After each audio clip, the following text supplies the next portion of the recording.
Hey everyone, I'm the storyteller, and I'm here to help you relax tonight. I know a lot of you use this video to fall asleep, so before we start, make sure to like the video and subscribe to the channel. Also, tell me in the comments, where are you from, and what time is it there? Now get comfortable, take a deep breath, and just relax. 1. The Antique Mirror. Sarah Henderson had been scouring estate sales across Portland for 3 months, looking for the perfect pieces to furnish her new Victorian-era home. She was a 32-year-old software engineer who'd just gone through a messy divorce, and renovating this old house was her way of starting fresh. That's when she found it, a full-length standing mirror with an ornate bronze frame, decorated with intricate roses and thorns that seemed to twist into faces when you looked at them just right. The seller, an elderly woman named Mrs. Krantz, practically shoved it into Sarah's hands for $20. "Just take it," she'd said, her fingers trembling. "It's been in our family for too long." Sarah thought it was perfect for her bedroom. The mirror was surprisingly heavy, and the moving guys complained that it felt like carrying water. The weight seemed to shift and slosh as they walked. But once it was in place, it transformed the room. The bronze frame caught the morning light beautifully, and the glass itself had that slightly warped quality of genuine antique mirrors, where your reflection looked like a painting from another era. The first sign something was wrong came 3 days later. Sarah was brushing her teeth before bed, and she could see the mirror reflected in her bathroom mirror. Her reflection in the antique mirror was still standing there, but she was sure, absolutely certain, that it had blinked a fraction of a second after she had. She told herself it was just tired eyes. She'd been coding for 12 hours straight, debugging a particularly nasty piece of legacy software. But that night, she woke up at 3:33 a.m. to use the bathroom. As she passed the mirror, she glanced at it and froze.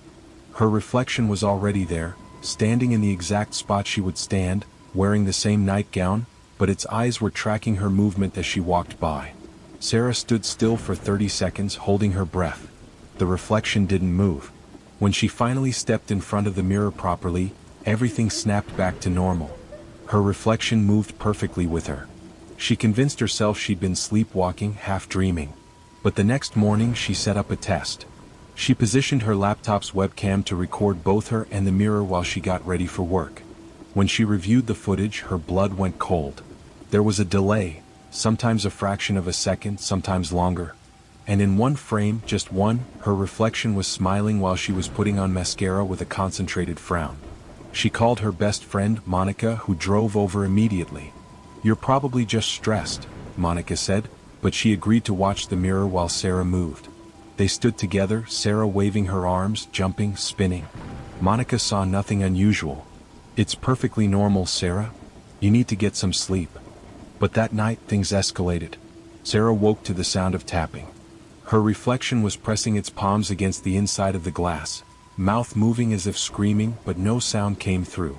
Sarah scrambled for her phone, started recording, but when she looked at the screen, it showed only her own terrified face reflected normally in the mirror. She tried to move the mirror the next day, but it wouldn't budge. It was as if it had fused to the floor.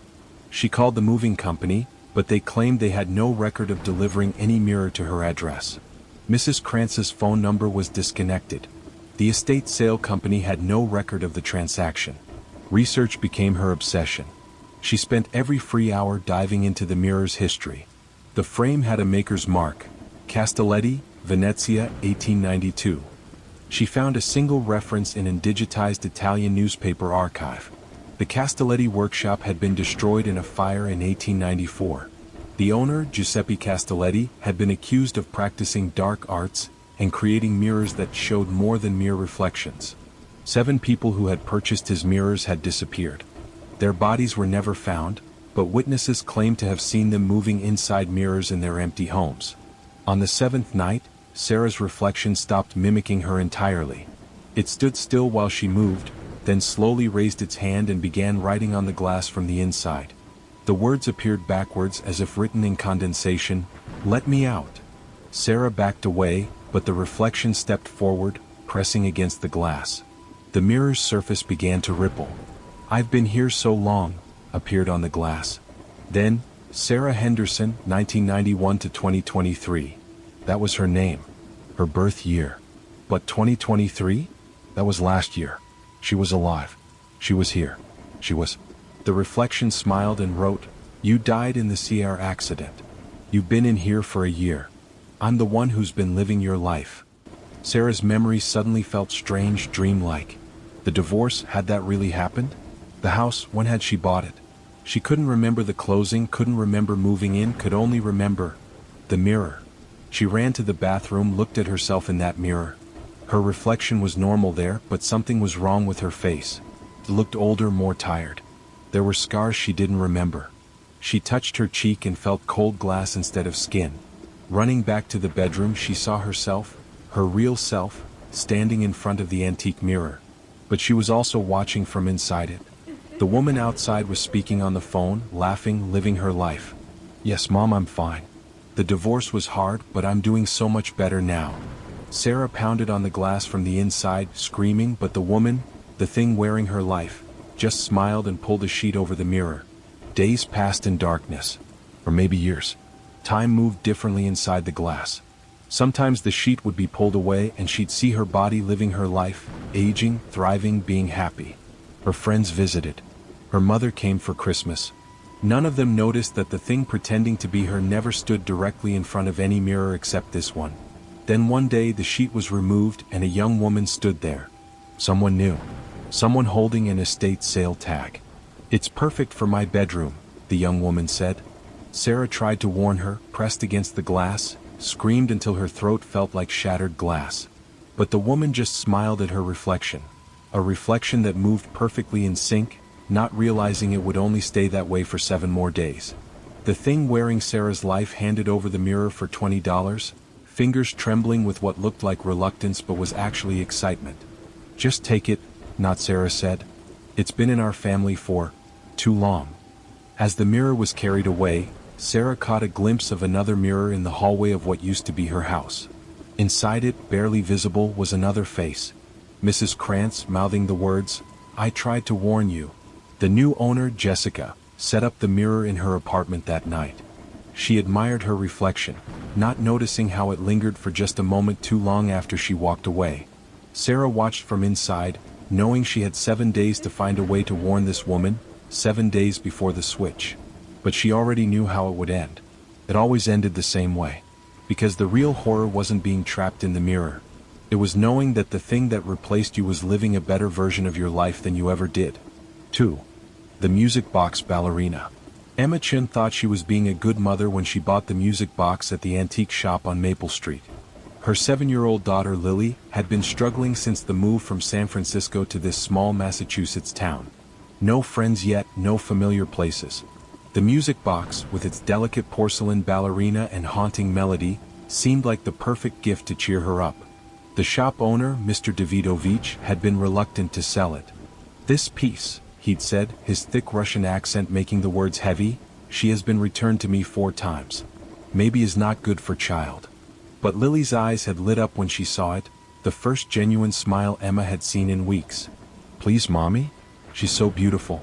She looks lonely." For $40, how could Emma say no? The music box was indeed beautiful. The base was dark mahogany with mother-of-pearl inlay depicting a theater stage. The ballerina wore a pink tutu that looked like real fabric despite being porcelain, and her face was painted with such detail that her expression seemed to change in different lights. Sometimes serene, sometimes sad, sometimes something else Emma couldn't quite define. The melody it played was unlike any Emma had heard. Not quite Fur Elise or Swan Lake, but something that seemed to borrow notes from both while being entirely its own. It was in a minor key that made her chest tight, though Lily claimed it was the most beautiful song she'd ever heard. That first night, Emma woke to find Lily's bed empty. Panic shot through her until she heard the faint melody from downstairs. She found Lily in the living room, the music box on the coffee table, watching the ballerina spin. "Lily, honey, it's 3 a.m. What are you doing?" She was crying, Lily said matter-of-factly. "I had to wind her up so she could dance. She can't sleep when she can't dance." Emma's child psychology training kicked in. Lily was projecting, obviously. The loneliness of the move, the need for friends. "The ballerina can't cry, sweetheart. She's made of porcelain. Her name is Melisande," Lily said. "And she told me she's been waiting for someone who could hear her for a very long time. Emma gently took Lily back to bed, but the next morning she found the music box in Lily's room, though she distinctly remembered leaving it downstairs. The ballerina seemed to be in a different position too, one arm raised higher, her head tilted more to the left. She mentioned it to her husband, David, over coffee. He laughed. "You're letting Lily's imagination get to you. Kids move things. It's what they do." But Emma started documenting. She took photos of the ballerina each morning and night. The position changes were subtle but undeniable. The raised arm would lower. The head would turn. The supporting leg would shift. It was impossible. The ballerina was affixed to a spinning platform, but the evidence was there in her phone. Lily's behavior grew more concerning. She stopped eating much, claiming Melisande said food made you too heavy to dance properly. She practiced ballet moves she'd never learned, complex positions that made Emma's joints ache just watching. And she spoke to the music box constantly, having full conversations with responses only she could hear. Melisande says she used to be a real girl, Lily announced at dinner one night. She was the best dancer in Paris. But the theater owner was jealous and had a witch curse her. David raised an eyebrow at Emma. "Where's she getting this stuff?" "Melisande tells me stories," Lily said. "She says if she can find someone to trade places with her, she can be real again. But it has to be someone who loves dancing as much as she did." That night, Emma did something she'd never done before. She searched Lily's internet history. Her daughter had been looking up Melisande Du Bois, Paris Opera 1878, and Ballerina Disappearance Curse. The searches had been made at 3 a.m., 4 a.m., times when Emma knew Lily had been asleep in her bed. She checked on her. The search results were disturbing. There had been a Melisande Du Bois, a child prodigy ballerina in 1878 Paris who disappeared one night after a performance.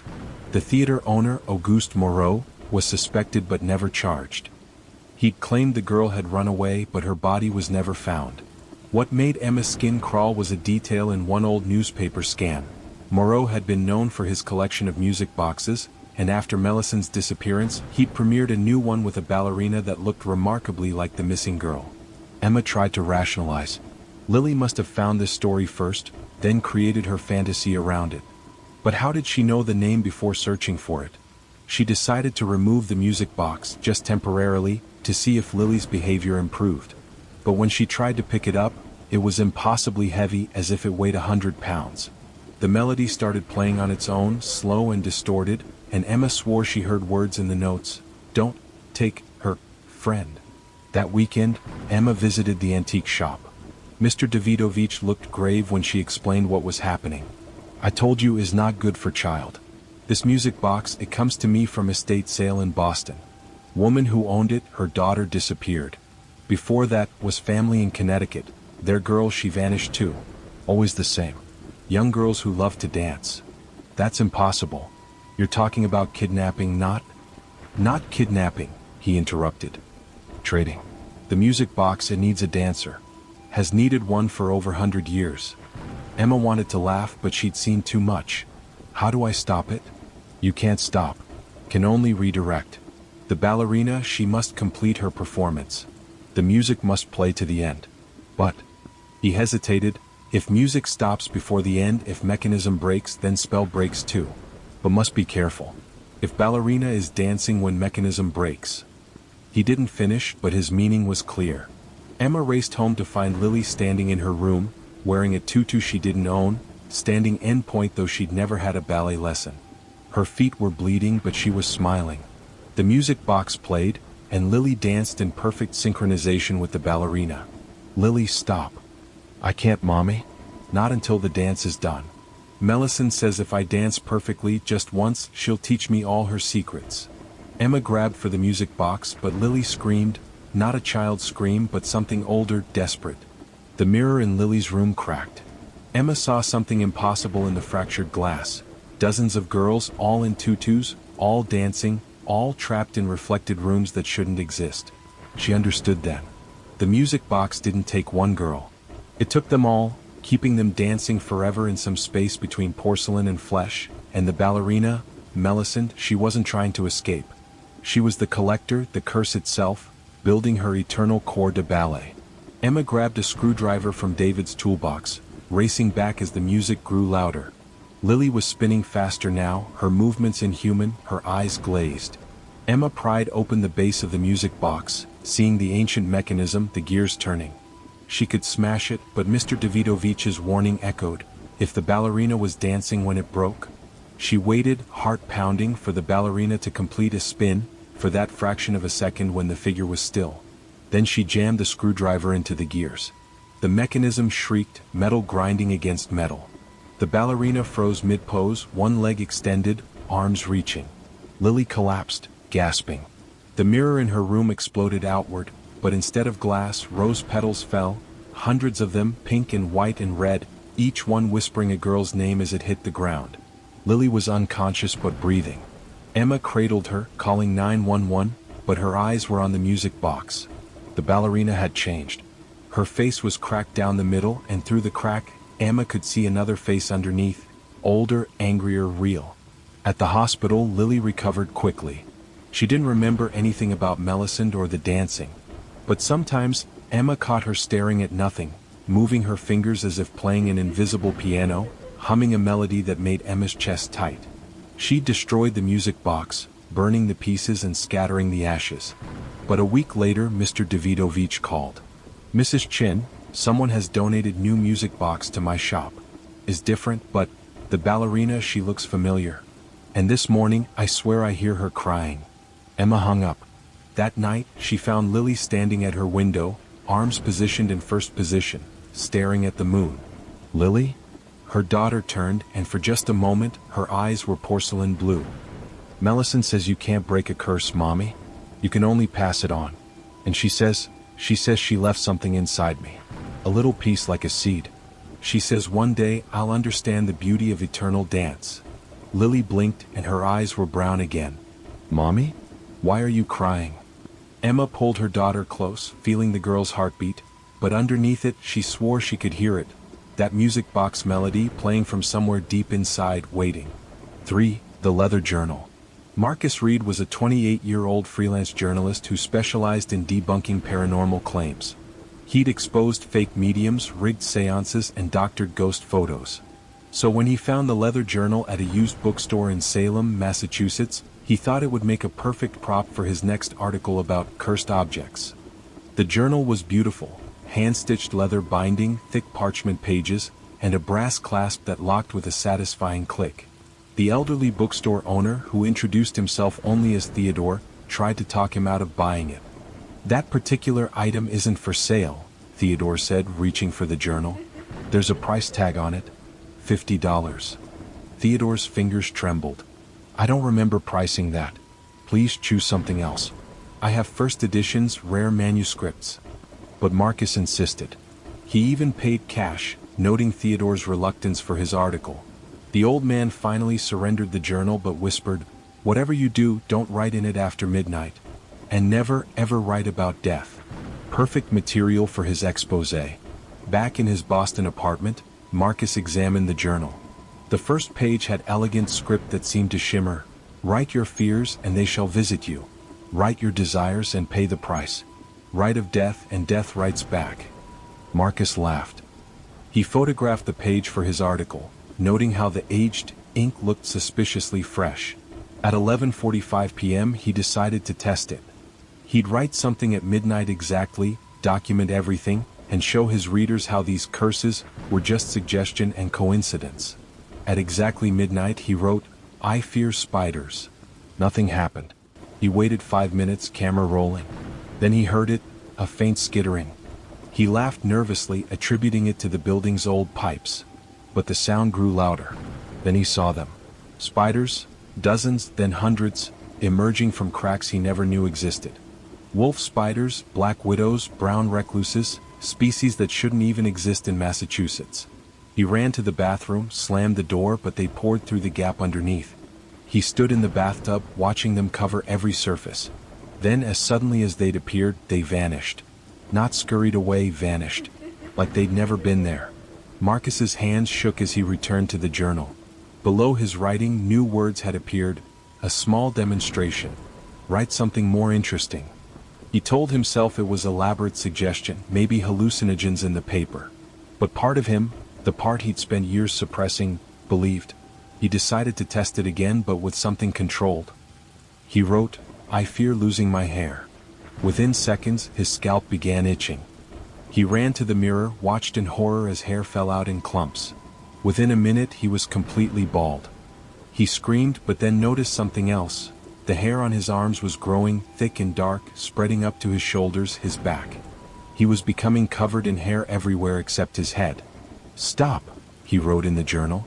"Reverse it." New words appeared. Every fear has its price. Every reversal, double. His hair grew back but now it was white, brittle. He looked like he'd aged 40 years but only on his scalp. The body hair remained, thicker than before. Marcus realized he was in over his head. He tried to burn the journal but it wouldn't catch fire. He tried to cut it but knives wouldn't pierce it. He threw it in the Charles River, but it was on his doorstep the next morning, dry as bone. He researched frantically.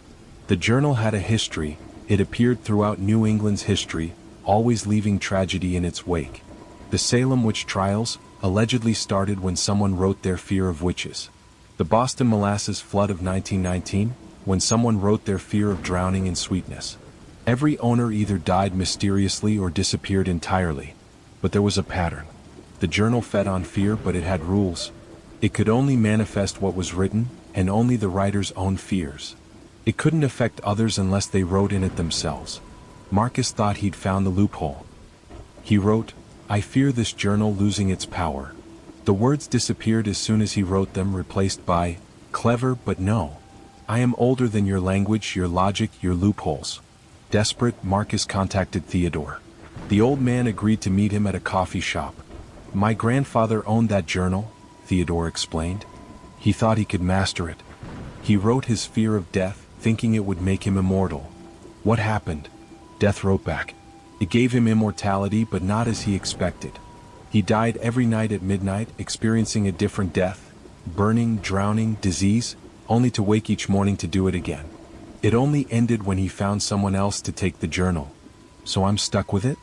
Unless you can find someone to take it willingly, knowing what it is. But who would do that? Marcus had an idea. A terrible idea. He started a blog, The Skeptic's Challenge. He wrote about the journal but framed it as an obvious hoax he was debunking. He included photos, videos, even live streams of himself writing fears and showing nothing happening, carefully edited of course. He built a following of other skeptics, all eager to prove the supernatural didn't exist. Finally, he announced a contest. Whoever could prove the journal was fake would win it as a trophy. Hundreds applied. He chose Bradley Morrison, a famous debunker with a YouTube channel called Supernatural BS. Bradley arrived cocky, cameras rolling. Marcus had prepared carefully. He'd written in the journal, "I fear anyone discovering the truth about this journal today." As Bradley examined it, tested it, even wrote in it himself, "I fear this is real." Nothing happened because his fear was that it was real and it was. He concluded it was an elaborate hoax. He triumphantly took the journal, planning to display it in his Hall of Hoaxes. Marcus felt guilty but free. Until 3 days later, when he woke to find new words carved into his arm. "You passed me on with deception. The contract is void." The journal was back on his desk. But now it was different. It no longer waited for him to write.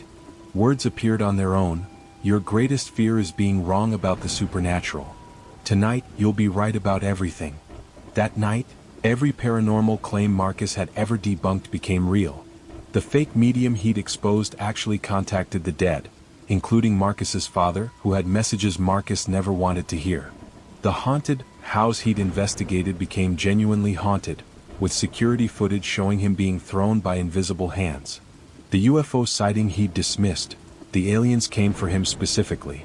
By morning, Marcus was catatonic, found by his landlord surrounded by evidence of the impossible, ectoplasm, alien artifacts, things that shouldn't exist but did. He's in psychiatric care now.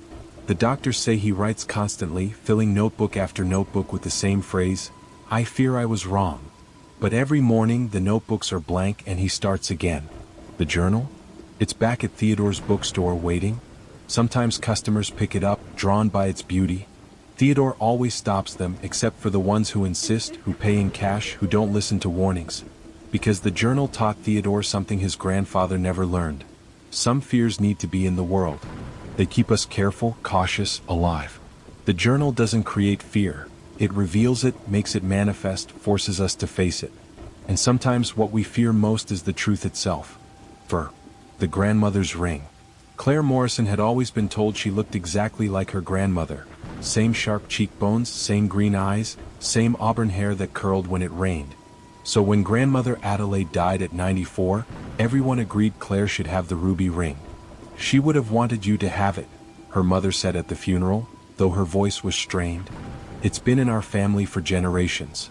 But later, when they were alone, her mother grabbed her wrist. Never wear it, Claire. Promise me. Keep it, pass it on, but never wear it.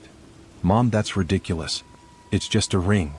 Her mother looked around nervously. Your grandmother wore it every day for 70 years. Never took it off, not even for surgery. The nurses had to cut it off when she died. And when they did. She paused, choosing her words carefully. Things happened. The lights in the hospital wing went out.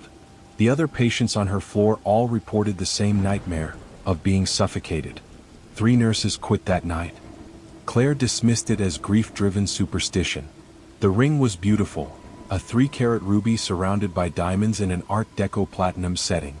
It practically glowed in the light, the ruby so deep red it looked almost black at its center. She kept her promise for 3 months.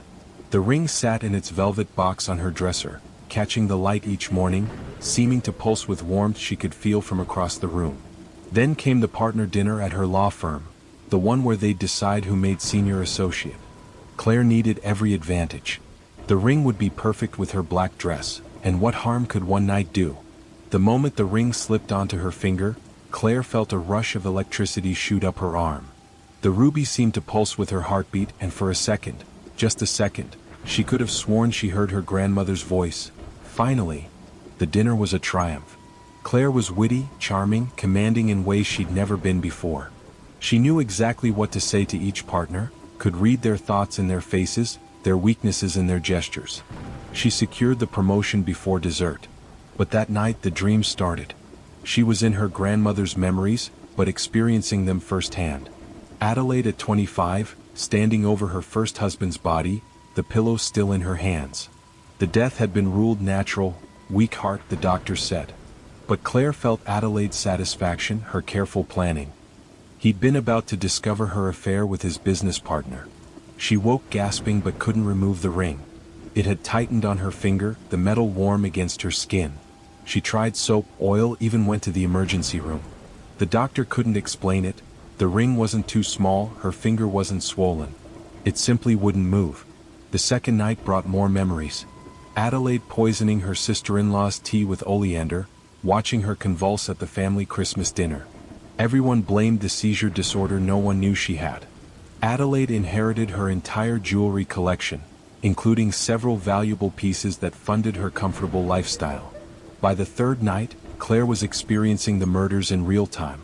She felt the knife sliding between her second husband's ribs, staged to look like a robbery. Felt the satisfaction of pushing her rival down the stairs, the woman who'd threatened to expose Adelaide's wartime profiteering. But the worst was the baby. Adelaide's own infant son, who would have inherited everything instead of her if he'd lived past 3 months. Claire experienced the pillow pressed over the tiny face, felt the little struggles stop, heard Adelaide's voice, her own voice now, whispering, "Mommy needs the money more than you need to breathe." Claire tried to tell someone, anyone, but the words wouldn't come. When she opened her mouth to speak about the ring, Adelaide's memories would flood in, and she'd find herself saying something else entirely. She tried to write about it, but her hand would cramp, the pen would break, the computer would crash. Then the compulsion started. Standing in her kitchen, Claire found herself grinding up sleeping pills she didn't remember buying, stirring them into the soup she was making for her sick neighbor. She caught herself just before delivering it, dumping the entire pot in the disposal, her hands shaking. At work, she nearly pushed a colleague down the stairs, the same colleague who'd competed for the senior associate position. She'd actually placed her hands on his back before snapping back to herself. Her mother noticed the ring at Sunday dinner. "You promised," she whispered, face pale. "I can't get it off." Her mother closed her eyes. It's starting then. Just like with her mother and her mother before that. The ring chooses the one who looks most like the original Adelaide, the one from 1823. What? The first Adelaide murdered 7 husbands, inheriting their fortunes each time. They finally caught her, but she cursed the ring before they hanged her. Said her spirit would live on through her descendants, growing stronger with each generation, each death. Claire felt Adelaide's presence growing stronger by the hour. Sometimes she'd lose minutes, finding herself in strange places. She'd been standing outside her ex-boyfriend's apartment at 3 a.m. with a knife in her purse. She'd been researching untraceable poisons on a computer at the library. She'd been practicing her grandmother's signature. Desperate, she went to see her great-aunt Meredith, Adelaide's younger sister, now 89 and in a nursing home. She wasn't always evil, Meredith said, staring at the ring with frightened eyes. Something changed when she put on that ring at 21. Our mother had refused to wear it, kept it locked away. But Adelaide was always curious, always pushing boundaries. How did she finally get it off? Meredith laughed bitterly. She didn't. She died wearing it. They had to cut through her finger to remove it. But by then it was too late. 70 years of wearing it, she'd absorbed so much of the original Adelaide's evil that it became part of our bloodline. That night, Claire made a decision. If she couldn't remove the ring, she'd remove the finger. She drove to the emergency room, prepared to claim an accident with a knife. But in the parking lot, her body betrayed her. Her hand, Adelaide's hand, grabbed the steering wheel and drove home. Her voice, Adelaide's voice, said, "You really think I'd let you go that easily? I've been waiting 30 years for a proper host. Your grandmother was too weak, too guilty. But you have potential." Claire found herself at her mirror, but the reflection wasn't quite right. Her face was shifting, cheekbones sharpening further, eyes becoming colder. She was becoming Adelaide, not her grandmother, but the original. She had one last desperate idea. She called her ex-boyfriend, Jake, the one she'd been standing outside his apartment. The one she truly loved but left because she was afraid of commitment. "Jake, I need you to do something for me." No questions asked. He came over, concerned. Claire had tied herself to a chair with rope, the knots complex, impossible for her to undo herself. "Cut off my ring finger," she said. "Claire, what?" "Please. If you ever loved me, do this." "No. Before." But Adelaide was already taking control. Claire's face changed, became seductive, manipulative. "Untie me, darling. Claire's having a breakdown. I need to get her help." Jake hesitated, confused by the change in her voice, her demeanor. Claire fought for control, managed to scream, "Do it now." He grabbed the kitchen knife, but Adelaide was faster. Even tied to the chair, she managed to knock him off balance. He fell, hitting his head on the coffee table. Blood pooled on the floor. "No!" Claire screamed, but Adelaide laughed with her voice. "Perfect. Your first kill. It's always easier after the first." But Jake wasn't dead. He groaned, started to move. And in that moment, Claire felt Adelaide's attention shift, focusing on how to finish him off. Claire did the only thing she could think of. She bit down on her own ring finger hard. The pain was excruciating, but it broke Adelaide's concentration. Jake stumbled to his feet, grabbed the knife, and before Adelaide could regain control, he cut through Claire's finger in one clean motion. The ring fell to the floor with a sound like screaming. The ruby cracked, and black liquid that looked like old blood seeped out. Claire passed out from the pain and shock. She woke in the hospital, her hand bandaged, Jake beside her bed. "The ring?" she asked. "The police have it as evidence. They're investigating it as a possible assault, but I told them you asked me to do it, that you were having a psychotic break." But that night, a nurse came in, a young woman with sharp cheekbones and green eyes. "I'm Adelaide," she said, smiling. "Adelaide Morrison. I just transferred here. I believe you have something that belongs to my family?" Claire's blood ran cold as she saw the family resemblance, saw the hunger in those familiar eyes. "The ring's destroyed," Claire said. Adelaide smiled wider. "The ring was never the source, cousin. It was just the conduit. The curse is in our blood, in our bones. And there are so many of us in the family. So many who look just like her." She held up her hand. On her finger was an identical ring, but this one's ruby was clear as glass, waiting to be filled. Every generation, one of us becomes the vessel. The ring just chooses who. You broke your ring, but that just means the curse finds another way. And now that you've killed, even accidentally, you've activated it in yourself permanently. Claire looked at Jake, who was sleeping in the chair, then at her bandaged hand. Already she could feel it, the darkness spreading from where the ring had been, traveling up her veins like poison. Her grandmother's memories were nothing compared to what was coming. She was connecting to all of them, every Adelaide through history, every murder, every calculated cruelty. Fighting it only makes it worse, Adelaide said, backing toward the door. Great Aunt Meredith fought for 3 years. By the end, she'd killed 12 people in increasingly creative ways, all while thinking she was saving them. At least Grandmother Adelaide had the sense to embrace it. She died peacefully in her sleep. After 70 years of murder. After 70 years of success. Every death served a purpose, advanced our family's position. We're one of the most powerful families in New England because of her sacrifice. Claire felt the truth of it. The judges, senators, and CEOs in their bloodline, all successful because obstacles had been quietly removed. The family fortune built on bodies nobody ever connected. I won't become her. Adelaide laughed. You already are. Check your phone. Claire reached for it with trembling fingers. There were 17 sent messages she didn't remember typing. Messages to Jake's ex-girlfriend, written in a perfect imitation of his style, arranging a meeting. Messages to her colleague inviting him for drinks to apologize. Messages to her mother, asking her to bring family photo albums to discuss genealogy. Each message was a trap, perfectly crafted, impossible to trace back to her. The beautiful thing about our curse, Adelaide said, is that it evolves. The original Adelaide could only use poison and knives. Our grandmother added manipulation and psychological torture. You have technology, forensic knowledge, a law degree. Imagine what you could accomplish. Claire deleted the messages frantically, but they'd already been screenshot and backed up to a cloud account she didn't recognize. Even if you resist, Adelaide continued, the curse will use you. Every kind act will have a cruel consequence. Every attempt to help will harm. The only choice is whether you do it consciously or unconsciously. At least if you're aware, you can minimize the collateral damage. She left, and Claire was alone with the growing darkness inside her. She lasted 6 months. The first death was ruled a suicide. Her colleague, the one who'd competed for her position. Claire had only meant to talk to him, to warn him to stay away from her.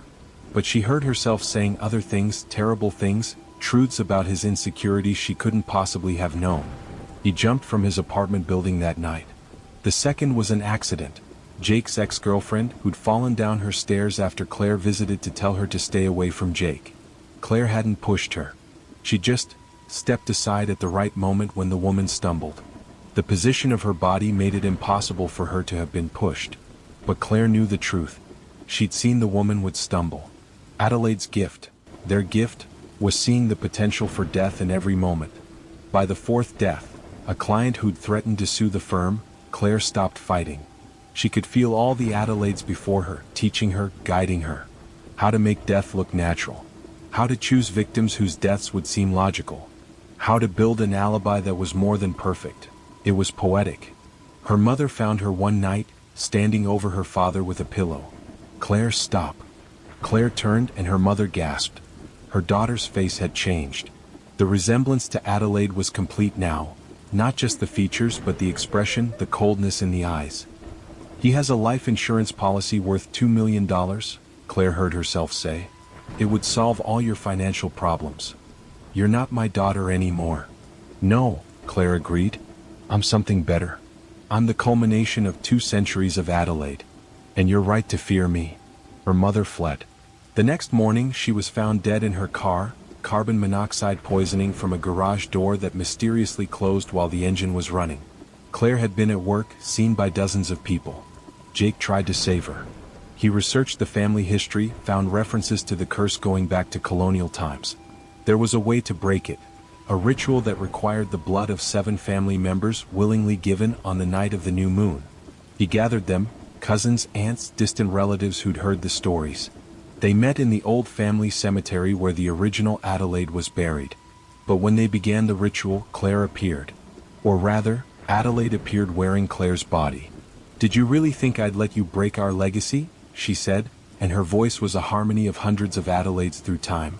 "This curse is our strength. It made us who we are." "It made you murderers," Jake said. "It made us survivors." Winners. Evolution in action. The predators rise, the prey fall. The ritual required Claire's participation, her blood mixed with the others. Jake had brought a vial of her blood from the hospital, saved from when they'd removed her finger.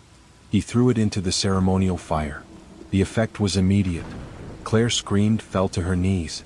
The other Adelaides were being pulled out of her, their faces appearing and disappearing in the smoke. But as they left, they took pieces of Claire with them. Her compassion, her love, her humanity. "You're not saving her," Adelaide laughed through Claire's lips. "You're distilling her, making her pure. The perfect vessel for the original." The ritual completed, Claire stood. She looked the same but felt different. Empty. Clean. Like a house that had been gutted, ready for renovation. "Claire?" Jake asked. She looked at him with eyes that held no recognition, no warmth, nothing but calculation. "Claire's gone," she said. "She was the last one who could have stopped this.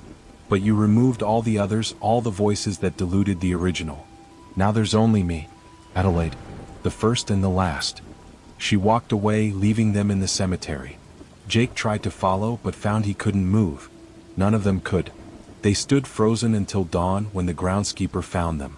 They couldn't explain why they were there, covered in strange burns from a fire that left no other trace. Claire, or Adelaide, disappeared for 3 years. Then bodies started appearing across New England. Seemingly unconnected deaths that, when mapped, formed a perfect spiral centered on Salem. Each victim was found with a ruby ring on their finger. Not the original ring, but cheap copies, the stone's glass filled with the victim's blood. The FBI got involved. They found connections between the victims. All were descendants of the original Adelaide's victims from 1823. The curse wasn't just continuing, it was completing itself, finishing business 2 centuries old. Jake received a package on the anniversary of the ritual.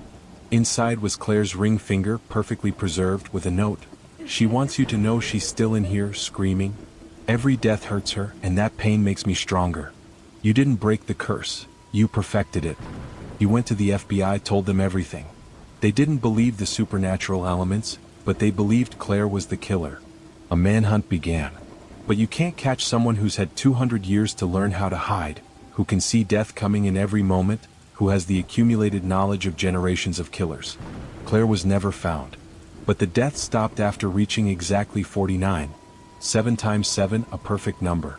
And sometimes, in the Morrison family line, a girl is born with sharp cheekbones and green eyes, and her mother looks at her with fear, wondering if she'll be the next Adelaide, the next vessel for a curse that doesn't break.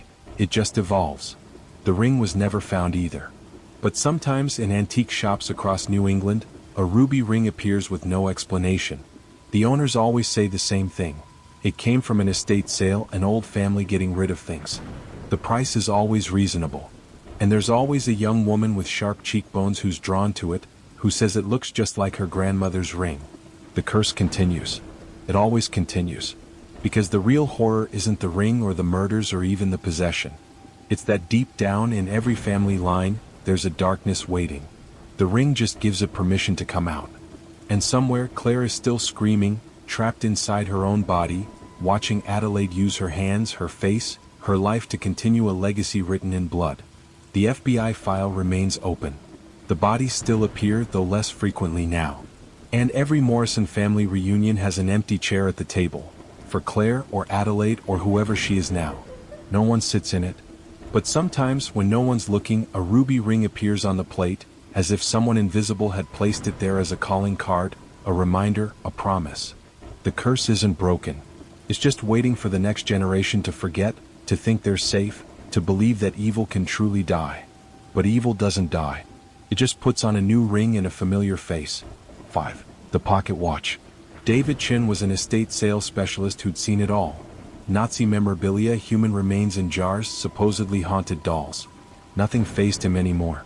So when he found the pocket watch in the basement of the Whitmore estate, wrapped in what looked like human hair and sealed in a lead box marked with symbols that hurt to look at, he simply catalogued it as antique pocket watch circa 1850, starting bid $500.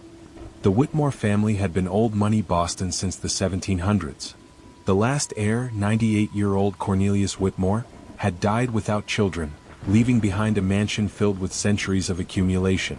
The pocket watch was beautiful, Gold case, elaborate engravings of roses that seemed to bloom differently each time you looked, and a face with 13 hours instead of 12. During the preview, an elderly man approached David. "That shouldn't be for sale," he said, pointing at the watch with a trembling finger. "Everything's for sale. That's how estate sales work. My grandfather worked for the Whitmores. He told me about that watch. It runs backward. Makes time run backward.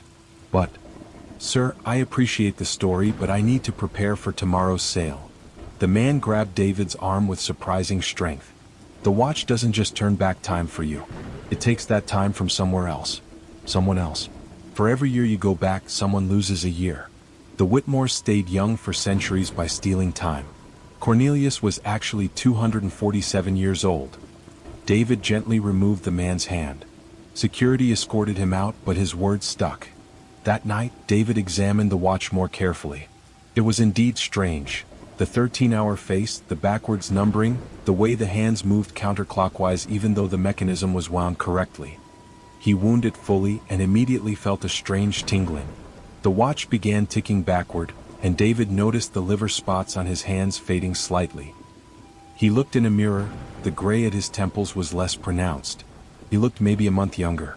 But then his phone rang. His mother was calling from the hospital. His father had suddenly aged rapidly. Doctors couldn't explain it. He'd developed arthritis, cataracts, and dementia symptoms in the span of an hour. David raced to the hospital, the watch in his pocket. His father looked decades older, confused, frightened. As David held his hand, he felt the watch pulse and he understood. The month he'd gained had come from his father. He tried to wind the watch forward to give the time back, but it wouldn't move that direction. The mechanism only worked backward, only stole, never gave. The sale proceeded the next day. The watch drew intense interest, finally selling for $8,000 to a young woman named Jessica Sterling, a biotech executive who collected unusual timepieces. David tried to warn her, but she laughed him off. A week later, she called him, ecstatic. "This watch is incredible. I've been using it carefully, just a few minutes here and there. I look 10 years younger. My energy is through the roof. Where do you think that time comes from? I assumed it was just from the universe? Time isn't really linear anyway, according to quantum physics. It comes from other people. You're stealing their time." She paused. "That's ridiculous. I've been very careful.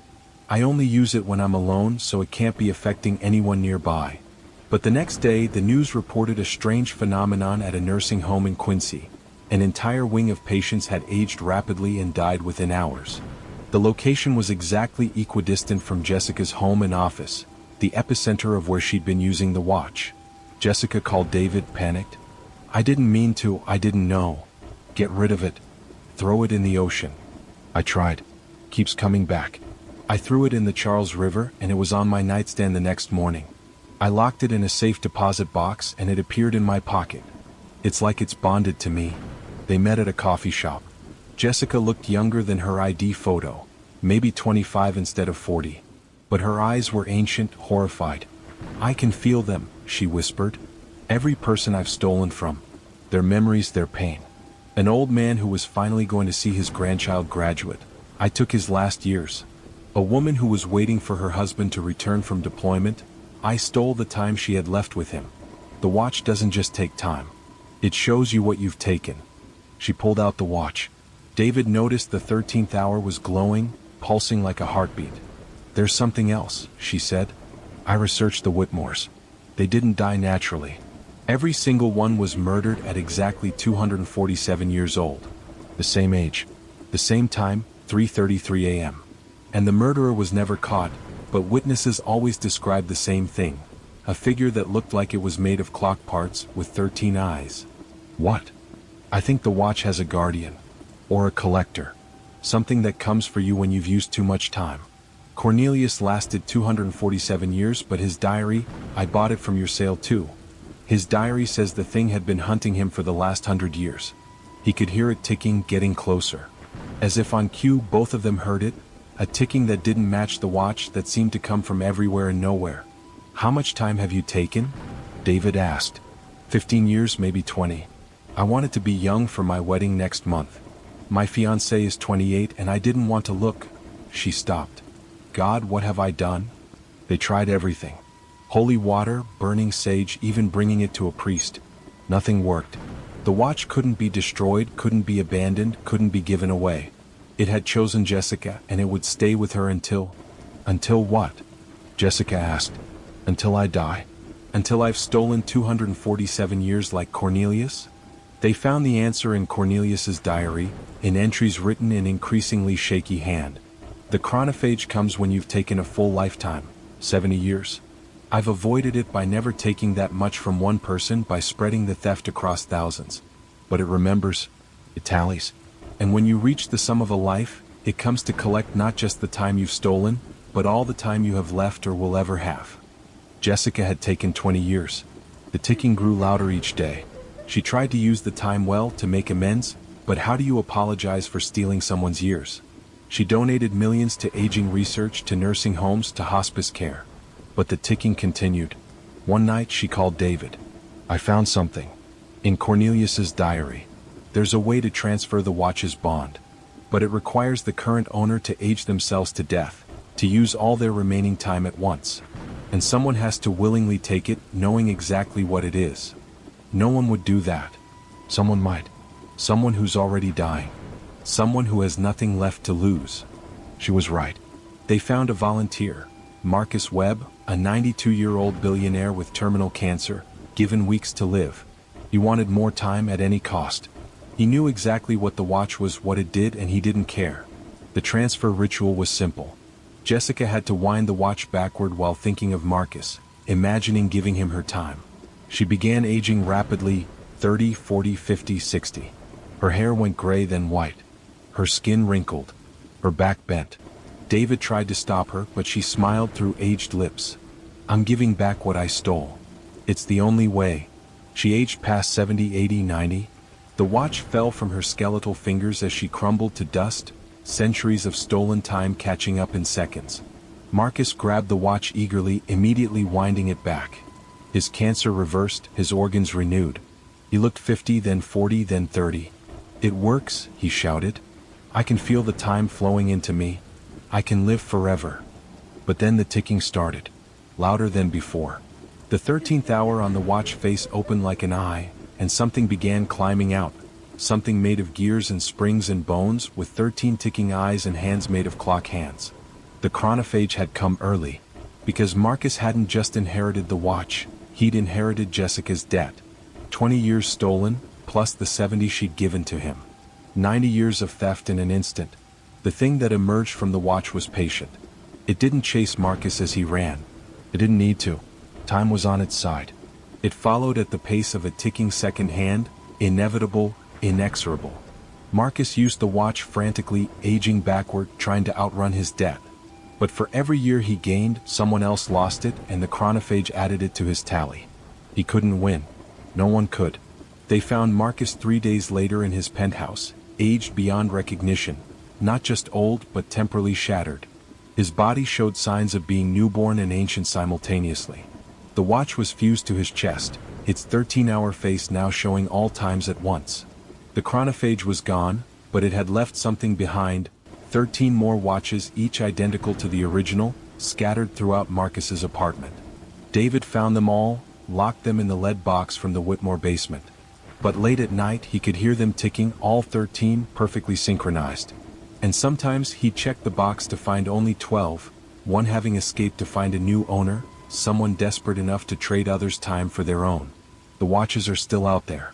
In estate sales, antique shops, inherited from distant relatives. Each one ticking backward, each one promising youth, vitality, more time. But time is the one thing that can't be created, only stolen.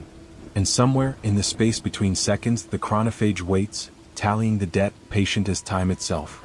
Because everyone who winds the watch backward thinks they're gaining time. But really they're just borrowing it. And all debts, especially temporal ones, must eventually be paid, with interest that compounds not in money, but in moments, memories, and ultimately the remainder of existence itself. David still runs estate sales. But now he's careful. Any timepiece with 13 hours, any clock that runs backward, any watch wrapped in human hair, he destroys them regardless of value. He's seen what happens when humans try to cheat time. Time always wins. It has all the time in the world. 6. The porcelain doll. The Blackwood Estate auction in Salem, Massachusetts, was the kind of event that attracted serious collectors from across New England.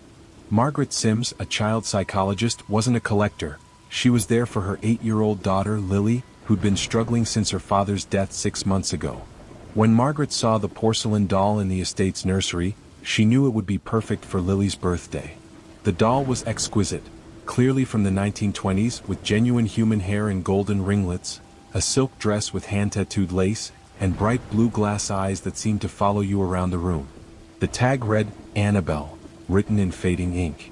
"That doll's not part of the auction," the estate manager, Mr. Garrett, said nervously when he saw Margaret examining it. "Everything's for sale, isn't it?" The family specifically requested that particular item should remain with the house. But Margaret had seen how Lily gravitated toward it during the preview, the first time her daughter had smiled in months.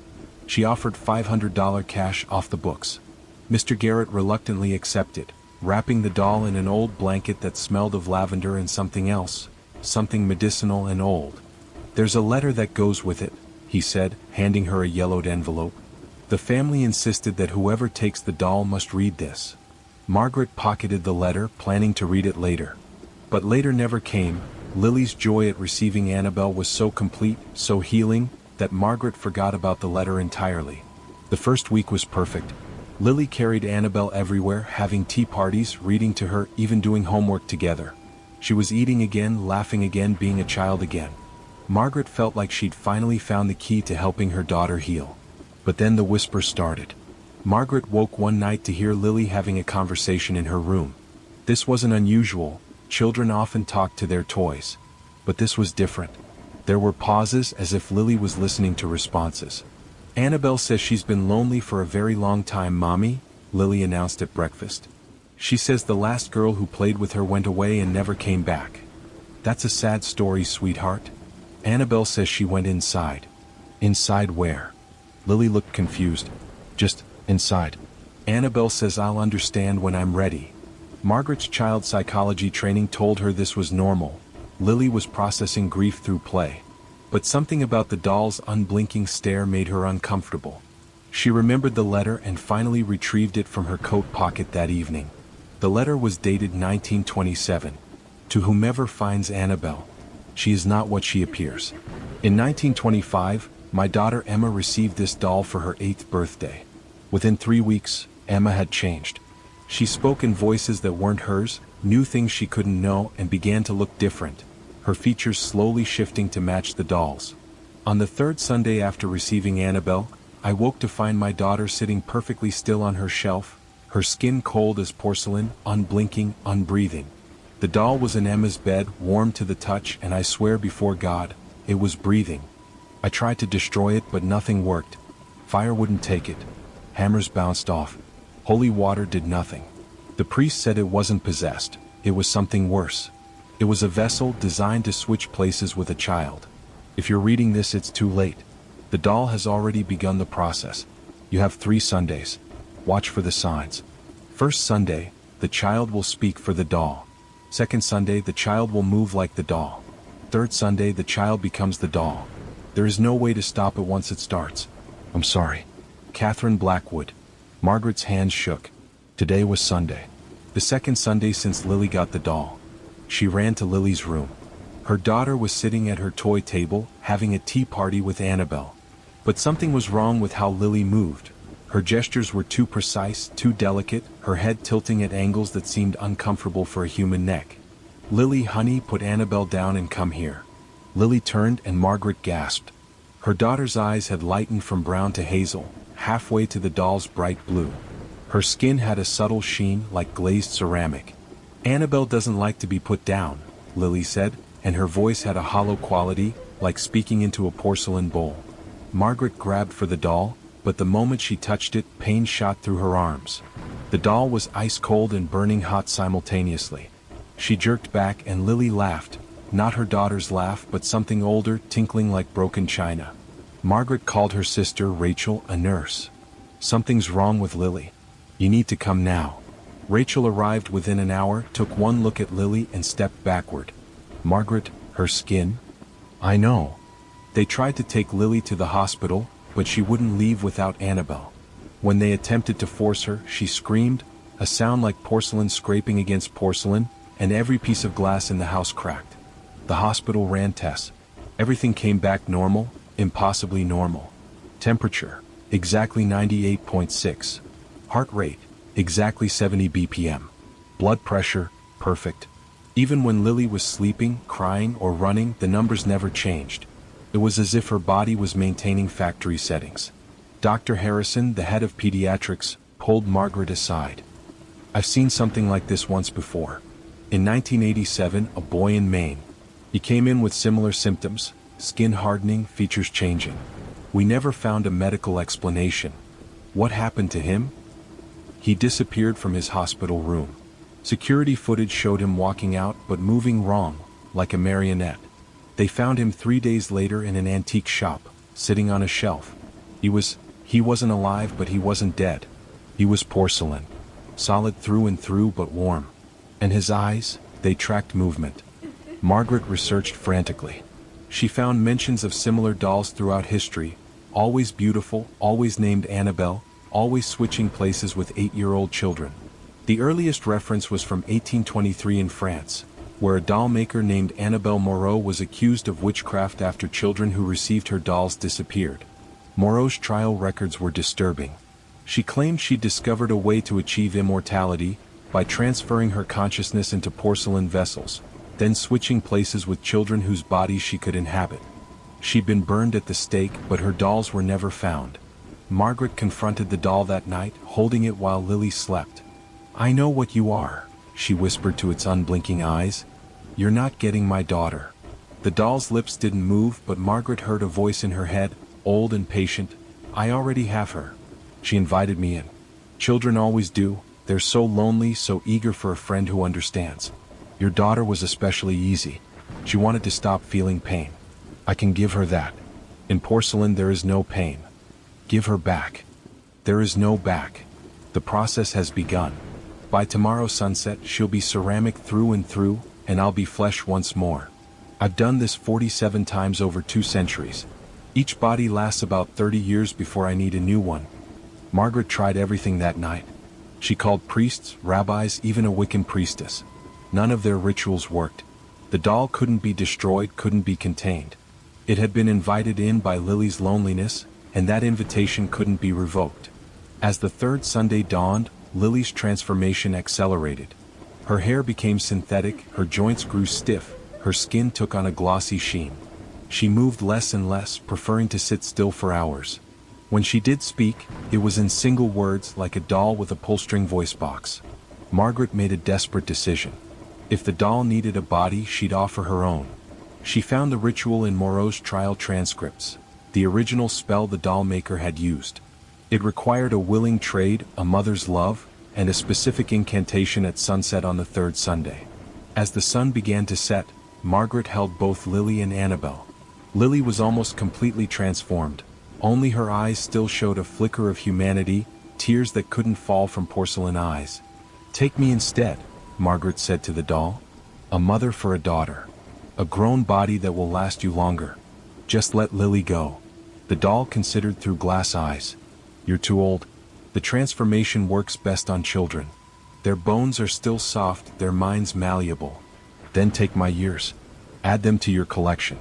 Surely 40 years of adult life is worth more than a child's brief time." Margaret began the incantation from the trial records, words in French that hurt to pronounce. She felt something shifting, her own skin beginning to harden. But she also felt Lily softening in her arms, becoming flesh again. The transfer was excruciating. Margaret felt her humanity being pulled out like thread from a sweater, replaced strand by strand with something cold and artificial. Her vision began to change, colors fading, everything taking on the fixed perspective of painted eyes. But Lily was breathing again, crying real tears, calling "Mommy." The sun set completely. Margaret tried to speak, but her jaw had locked into a gentle smile. She couldn't move, couldn't blink, could only watch as the Annabelle doll stood up with fluid, human movements. "Interesting," Annabelle said with Margaret's voice. "A mother's sacrifice. I hadn't encountered that before. The trade is imperfect. Margaret felt it then. She was becoming porcelain, but not like the children in the stories. She retained her consciousness, her memories, her desperate love for Lily. She was trapped but aware, a guardian angel in ceramic form. Annabelle tried to leave with Margaret's body, but Lily grabbed her. "You're not my mommy. My mommy is right here." She held the Margaret doll tight. And Margaret felt it, a connection to her daughter that transcended the porcelain prison. Love, it seemed, was stronger than ancient curses. Annabelle stumbled, confused. "This isn't right. The transfer should be complete." But it wasn't. Margaret discovered she could move just slightly when Lily was in danger. She could warm when her daughter was cold. She could somehow, impossibly, hum Lily's favorite lullaby through unmoving lips. Annabelle in Margaret's body grew weaker each day. The body rejected her, fighting the foreign consciousness. She aged rapidly, Margaret's 40 years compressed into days. Within a week she looked 90. Within 2 weeks she was dust, the stolen body unable to sustain a consciousness that had lived for centuries. The original Annabelle doll crumbled with her, finally destroyed. But Margaret remained, transformed but somehow alive, a mother's love animating porcelain and paint. Lily grew up with her mother as a doll, a secret they kept from the world. Margaret couldn't speak, couldn't move when others were watching, but she could love. She watched Lily graduate, get married, have children of her own. And sometimes, late at night, Lily would swear she could hear her mother's voice, warm and real, saying "I love you" through porcelain lips. The other dolls are still out there. Moreau made dozens before her execution. Each one waiting in antique shops and estate sales, beautiful and patient, looking for lonely children whose pain makes them vulnerable. But they're more careful now. They avoid children with loving mothers with strong family bonds.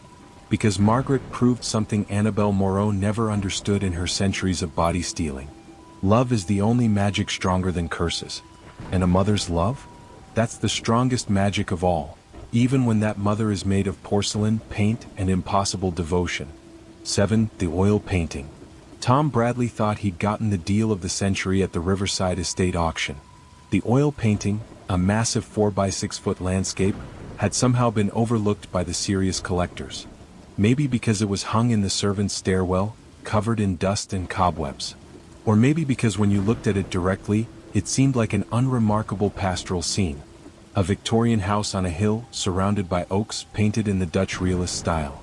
But Tom was an art history professor at Boston University, and he recognized quality when he saw it. The brushwork was exquisite, the composition perfect. When light hit it at certain angles, the painting seemed to glow from within, as if the artist had mixed something luminous into the oils. Lot 447, the auctioneer called. Landscape in oil, artist unknown, circa 1890. Tom got it for $300. Highway robbery for something he suspected might be from the Hudson River School. As the movers loaded it into his van, an elderly woman approached. She'd been watching the auction from the back, dressed in black, her face hidden under a vintage mourning veil. "You bought the window," she said, her voice paper-thin. "I'm sorry?" "That's what my grandmother called it. The window." She said it wasn't a painting of a house. It was a window to one. Said if you hung it wrong, things could look in. Or worse, look out. Tom smiled politely. In his 20 years of collecting, he'd heard every supernatural claim about art. "I'll be careful with it." The woman grabbed his wrist with surprising strength. "The frame has markings on the back. Instructions. Follow them exactly or..." She stopped, staring at something behind Tom. Her face went pale beneath the veil. "It's too late. You've already turned it around, haven't you?" To look at the back. Tom had, during the preview. The back of the canvas had strange symbols and what looked like coordinates. The woman released his wrist. "God help you." Tom hung the painting in his study that night, ignoring the instructions carved into the frame's back. Something about cardinal directions and phases of the moon. Superstitious nonsense. He positioned it where the morning light would hit it perfectly, across from his desk where he could admire it while working. The first thing he noticed was wrong happened 3 days later. He was grading papers when movement in his peripheral vision made him look up. The painting looked exactly the same, except, had that curtain in the house's window been drawn before? He could have sworn the windows had been dark. He took a photo on his phone to compare later. But when he looked at the photo, the painting appeared normal. Windows dark, curtains open. Yet looking at the actual painting, one curtain was definitely drawn. Over the next week, subtle changes accumulated. A door that had been closed was now ajar. A figure, just a shadow really, appeared in one of the upper windows. The oak tree's position shifted slightly, as if the perspective was changing, as if the viewer was getting closer to the house. Tom started documenting obsessively, taking photos every hour. The photos showed no changes, but his eyes saw something different. Either he was having a neurological episode, or the painting was changing in ways cameras couldn't capture. Then he noticed the house in the painting looked familiar. The Victorian gingerbread trim, the wraparound porch, the tower room on the east side, it was his house. Not similar to his house. It was his exact house, painted over a century before he'd bought it. He researched the property's history. His house had been built in 1889 by a shipping magnate named Cornelius Blackwood, no relation to the Blackwood estate where he'd bought the painting. Cornelius had commissioned a portrait of his new home from an artist named Elias Crane. Crane was infamous in certain circles, a painter who claimed he could capture not just images but essence. He used unusual materials in his paints, crushed beetles that glowed in the dark, minerals from meteorites, and according to rumor, his own blood. Cornelius Blackwood had died 3 weeks after hanging Crane's painting. Found dead in his study, his body positioned exactly like the shadow Tom had started seeing in the painting's upper window. The death was ruled natural, heart failure, but Blackwood's journal, which Tom found in the Boston Library archives, told a different story. The painting watches me. No, something the painting watches. Crane didn't paint my house. He painted something else looking at my house, and now it knows where I live. Tom examined the painting more carefully that night, using a magnifying glass and blacklight. Under UV light, hidden details emerged. The windows weren't just dark. There were faces pressed against them from the inside, mouths open as if screaming. The oak trees had symbols carved in their bark, the same symbols from the frame's back. And in the sky, almost invisible unless you knew where to look, was something vast and tentacled, reaching down toward the house with too many arms. He tried to take the painting down, but it wouldn't budge. The wall anchors he'd used were standard. They should have come out easily. But it was as if the painting had fused with the wall. When he tried to cut it down, his saw blade shattered. When he tried to paint over it, the new paint slid off like water. That night, Tom woke to footsteps in his study.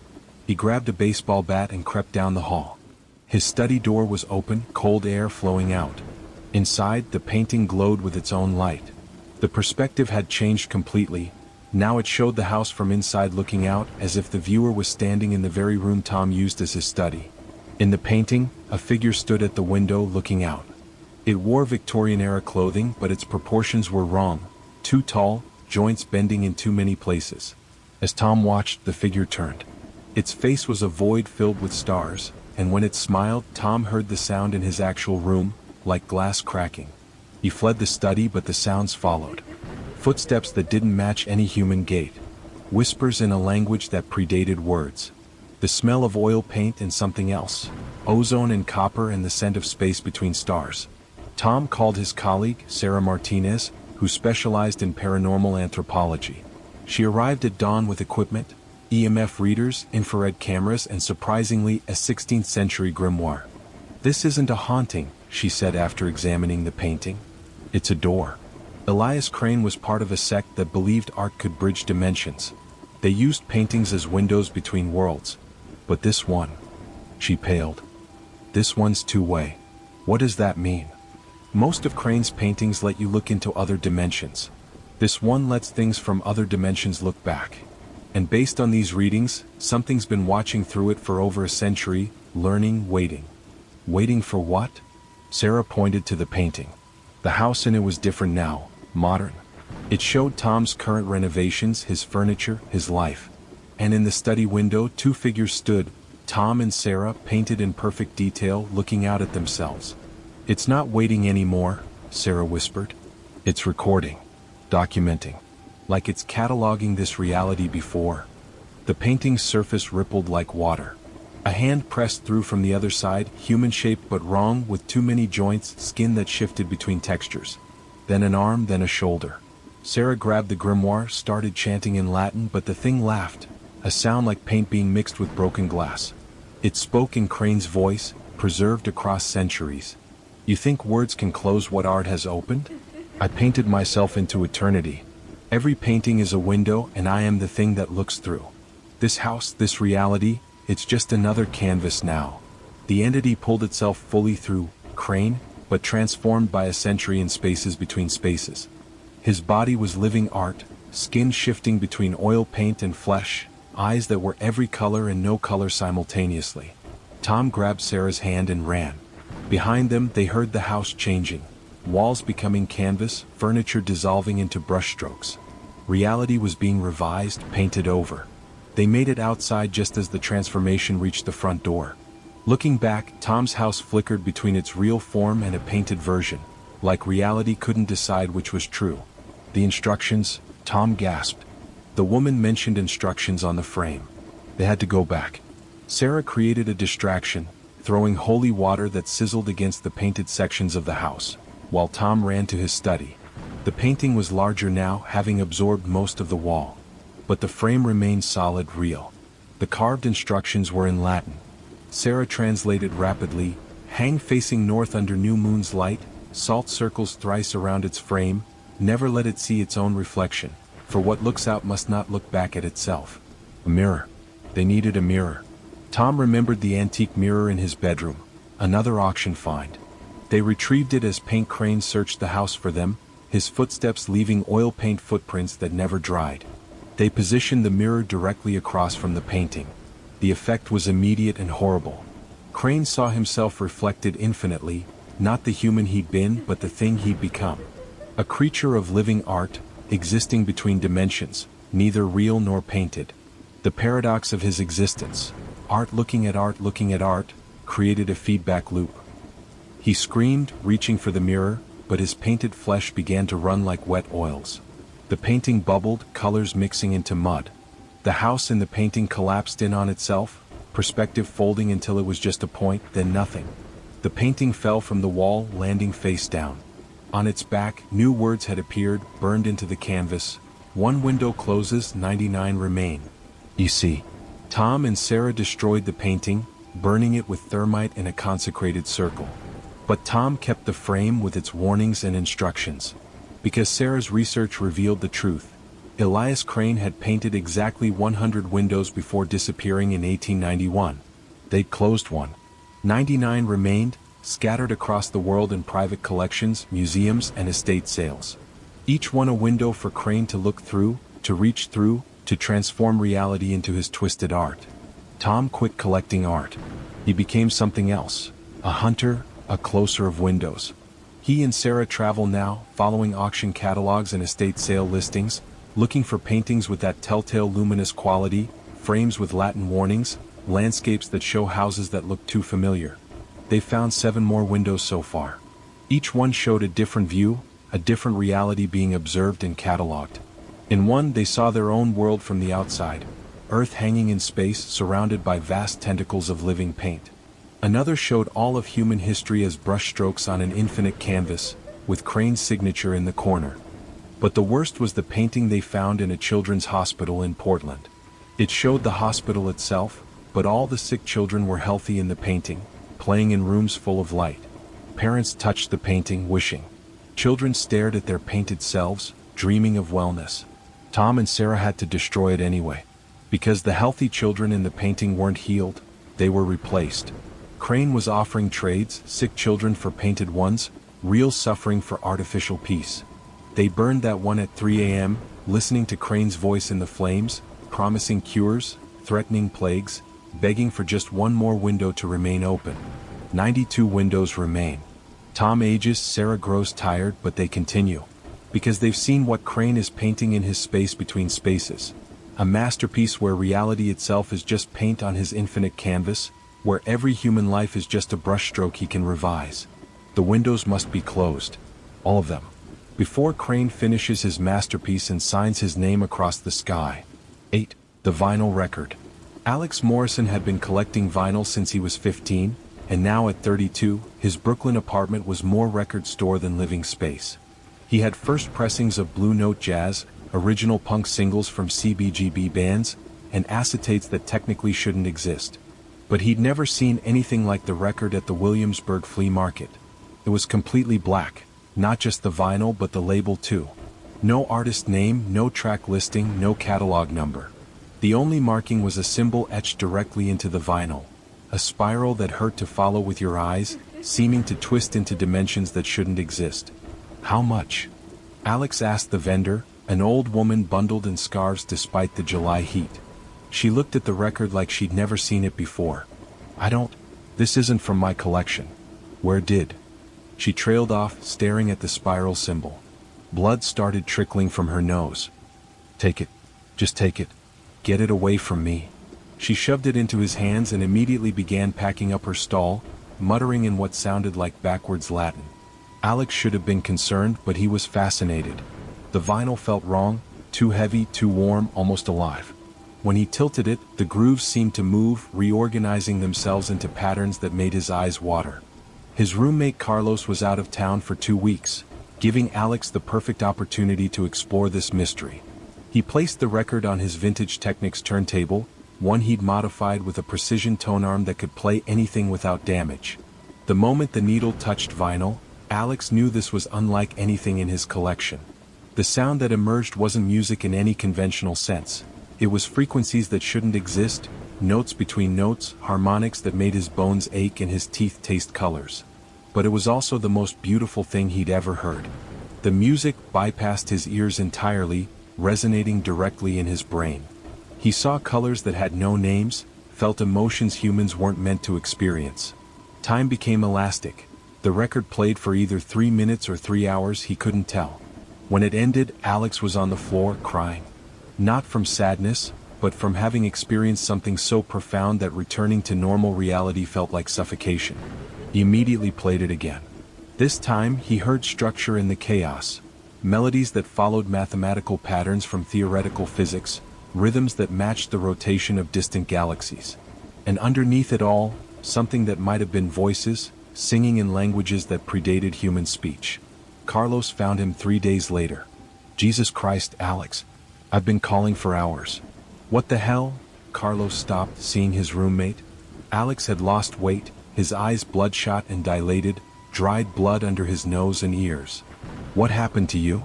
Listen, Alex croaked, his voice raw. You have to listen. He played the record for Carlos, but his roommate heard nothing. Just dead air, the sound of an empty groove. Yet Alex was swaying to complex rhythms, conducting invisible orchestras, weeping at crescendos only he could perceive. There's nothing there, man. It's a blank record. No. It's everything. It's the sound of creation, the music of the spheres, the song that sang the universe into being. Alex grabbed Carlos's shoulders. I can teach you to hear it. You just have to open your mind, let it in. Carlos backed away, genuinely frightened. He called Alex's sister, Rachel, a psychiatrist at Mount Sinai. Rachel arrived to find Alex had covered every surface of his room with musical notation. Not standard notes, but symbols that looked like fractals, equations that became melodies, star charts translated into rhythm. He'd been writing continuously, his fingernails worn down from where he'd continued after running out of pens, using his own blood. Alex, when did you last eat? Rachel asked gently. Eating is silence. I can't bear the silence. The music stops when I eat, when I sleep. But it's getting louder. Soon I won't need the record at all. It's teaching me to hear the real music, the one that's always been playing underneath everything. Rachel tried to take the record, but when she touched it, she jerked back with a gasp. For just a moment, she'd heard it, a vast, terrible, beautiful cacophony that made her understand why her brother couldn't stop listening. It was the sound of atoms spinning, of cells dividing, of thoughts forming. It was the background radiation of existence itself, translated into something almost like music. She called Dr. Marcus Webb, a colleague who specialized in unusual neurological cases. He arrived with equipment, EEG machines, frequency analyzers, devices that could detect sounds beyond human hearing. When they analyzed the record, the equipment went haywire. It was producing sounds at frequencies that should be inaudible. Some so low they were felt as pressure waves, others so high they existed more as electromagnetic radiation than sound. But more disturbing, the record was producing different frequencies simultaneously from the same groove, as if it existed in multiple dimensions at once. "This is impossible," Marcus said, staring at the readouts. "The wavelengths, they're not following three-dimensional physics. It's like this record is a projection of something from a space with more dimensions than ours." Alex laughed, a broken sound. "Not more dimensions. All dimensions. The record is a cross-section of the universal frequency, the vibration that underlies reality. Pythagoras was right, everything is music, mathematics made audible. But humans were never meant to hear the whole symphony. They tried to help him. Sedatives made the music louder. Antipsychotics changed its key but couldn't stop it. White noise made him scream that they were adding discord to perfection. They even tried destroying the record. It reformed from its fragments, the pieces pulling together like magnetic fluid. Then other cases started appearing. A DJ in London found a copy and broadcasted 3 seconds of it before the station's equipment exploded. 17 listeners were hospitalized with symptoms similar to Alex's. They could hear music that wasn't there, couldn't stop trying to reproduce it. A music professor in Tokyo discovered one in a deceased student's collection. She played it for her class. All 12 students are still institutionalized, spending their days writing endless compositions and notation systems they invented, trying to capture what they heard. Their compositions, when fed through computer analysis, contained mathematical proofs for unsolved physics problems. An entire orchestra in Prague attempted to perform a piece inspired by 5 seconds of exposure to the record. The performance caused mass hallucinations in the audience. People reported seeing sound as solid architecture, hearing colors as melodies, experiencing their own thoughts as percussion. Dr. Webb traced the record's origin. They all appeared simultaneously in different locations on July 7th.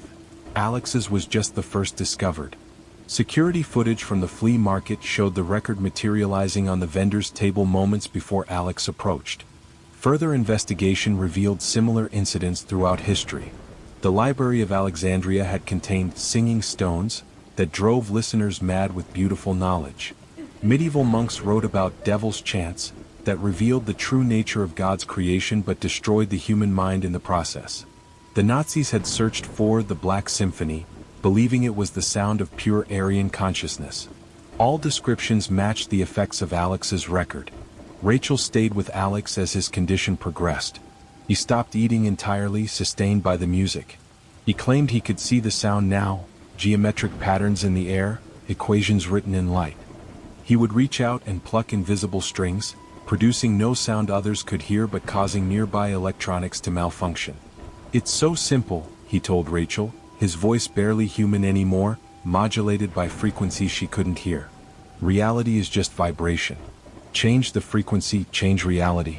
The record is teaching me the fundamental tones. Soon I'll be able to play them myself."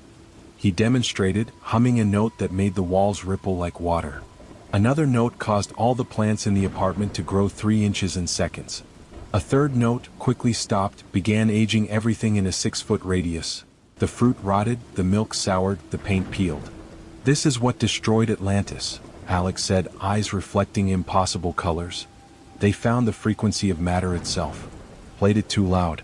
The whole civilization vibrated apart, scattered across dimensions. But some of them survived, existing as living sound, waiting for someone to play their frequency again." That night, Alex disappeared. Rachel woke to silence, not just quiet but the complete absence of sound. She found Alex's room empty except for the record player, still spinning. The record was gone and so was Alex. But burned into the floor was a message in his handwriting. "I've become the music. I'm everywhere now, in every sound wave, every vibration, every frequency." The record wasn't teaching me to hear the music. It was teaching me to become it. Don't look for me. Just listen. I'm in every song now, hiding between the notes. The other victims worldwide vanished the same night. But they didn't stay gone. They exist now as living frequencies, appearing in recordings worldwide. Audio engineers find voices in empty tracks. Musicians discover melodies they didn't play in their recordings. Sometimes, late at night, radio stations pick up broadcasts from nowhere, complex musical compositions that contain messages in their mathematical patterns. Rachel keeps Alex's record player. Sometimes it spins on its own, playing nothing but producing sound, Alex's voice transformed into pure music, trying to teach her the song of existence. She's learned not to listen too closely. The music is beautiful, but it's a beauty that human minds weren't built to comprehend. The records still appear, always in sets of 13, always on July 7th. The authorities track them, contain them when possible. But they can't destroy them because the records aren't really objects. They're holes in reality where the true music leaks through, reminders that our universe is just one instrument in an infinite orchestra. And somewhere, in the spaces between sounds, Alex and the others play on.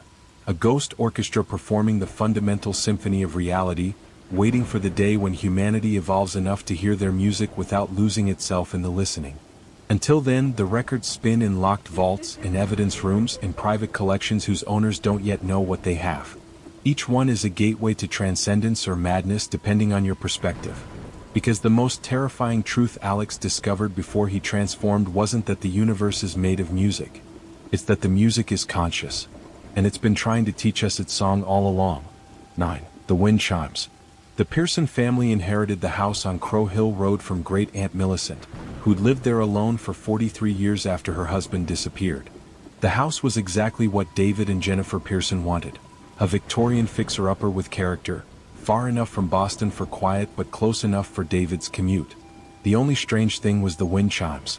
They hung in the basement, an odd place for wind chimes, Jennifer thought.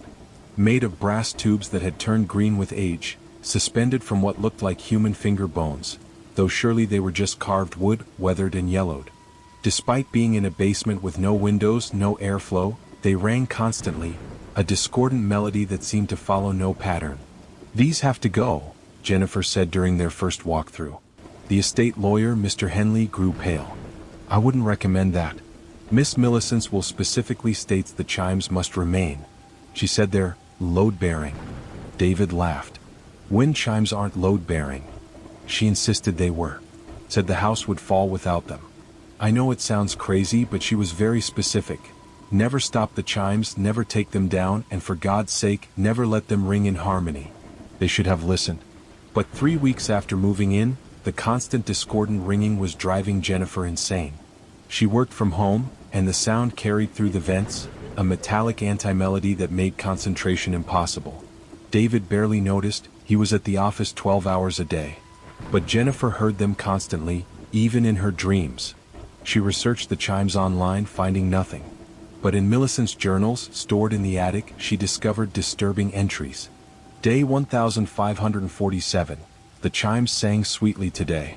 3 mice died in the walls. I think they're connected. Day 2981. Harold tried to tune them again. I stopped him just in time. The harmonizing attracts them. Day 5678. I understand now. The chimes aren't keeping something out. They're keeping something in. The discordance is a cage made of sound. Jennifer found earlier entries from when Harold was still around. Harold brought home the strangest thing from the archaeological dig, wind chimes made from brass and something else. He says they're pre-Columbian, but they look newer. Or older. It's hard to tell. They sing without wind, and the dog won't go near them. The chimes rang in harmony last night. Harold says he saw things crawling inside the walls, not mice or rats but something else. Something with too many joints. The sounds they made, like laughter filtered through water.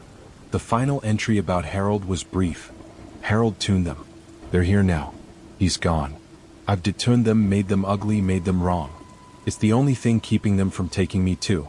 The discord hurts them, keeps them thin, keeps them sleeping.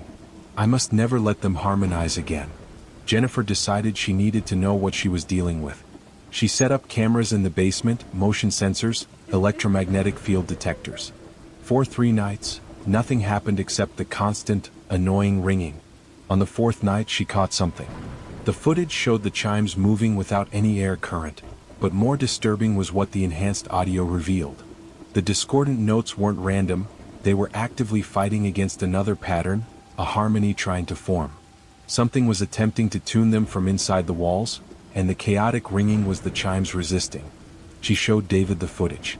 He finally took it seriously, especially when the enhancement showed shadows moving inside the walls, not following the architecture but passing through studs and pipes as if they weren't there.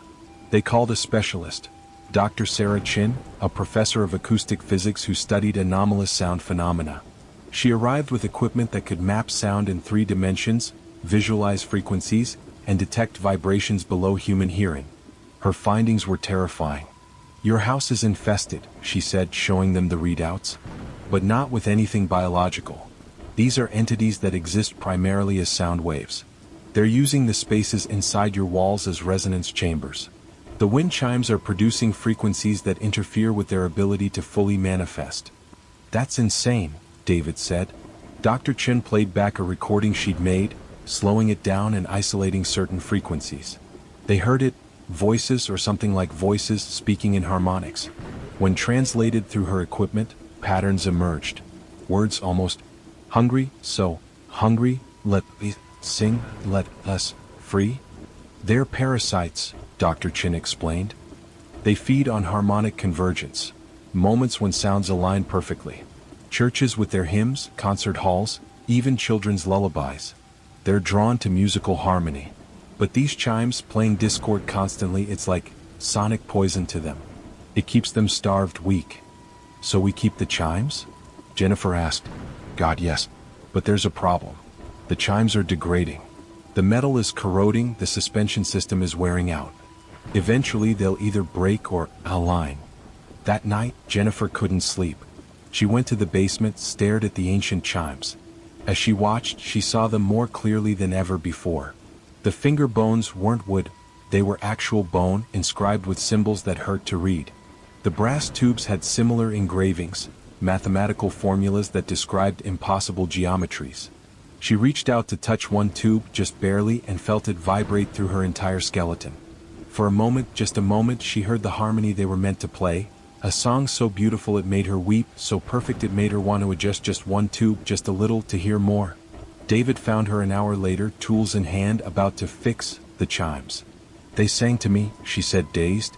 "They promised such beautiful things if I just let them harmonize. They've been trapped for so long, David. Since before humans had language. They just want to sing their song." He pulled her away, but the damage was done.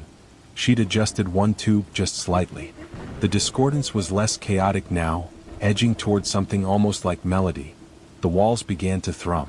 They saw them clearly for the first time, the things in the walls. Not quite insects, not quite music notes made flesh, but something between. They had segments like centipedes but moved like sound waves, undulating through solid matter. Their faces, if they had faces, were arrangements of holes that whistled as they moved, creating their own horrible harmony. Dr. Chin returned with emergency equipment. Industrial speakers that could produce targeted discord, frequency generators that could interfere with harmonic convergence. They set them up around the house, creating a cage of chaos that made everyone sick but kept the things at bay. "We need to retune the chimes," she said. "Make them more discordant, not less." But when they tried, they discovered Jennifer's adjustment had been precise. The chime she'd touched wouldn't move. It had been molecularly aligned to that exact frequency. The harmony was slowly spreading to the other tubes like an infection, each one gradually shifting its tone. They tried everything. Dampening materials just made the tones pure. Adding weight changed the pitch but not the growing harmony. The chimes were evolving, learning, adapting to create their intended song despite decades of forced discord. Mr. Henley, when contacted, revealed more of Millicent's story. She'd inherited the house from her aunt, who'd inherited it from hers, going back to 1674. The chimes had been here before the house was built, hanging from a tree that the natives wouldn't go near. The house was built around them, designed to contain them. Every woman who'd lived here had fought the same battle, keeping the chimes discordant, keeping the things in the walls starved and weak. But eventually they all failed. Millicent had lasted the longest, 43 years of daily resistance. Jennifer was failing after 3 weeks. The harmony was growing stronger. The things in the walls were multiplying, feeding on the increasing convergence. They started affecting other sounds.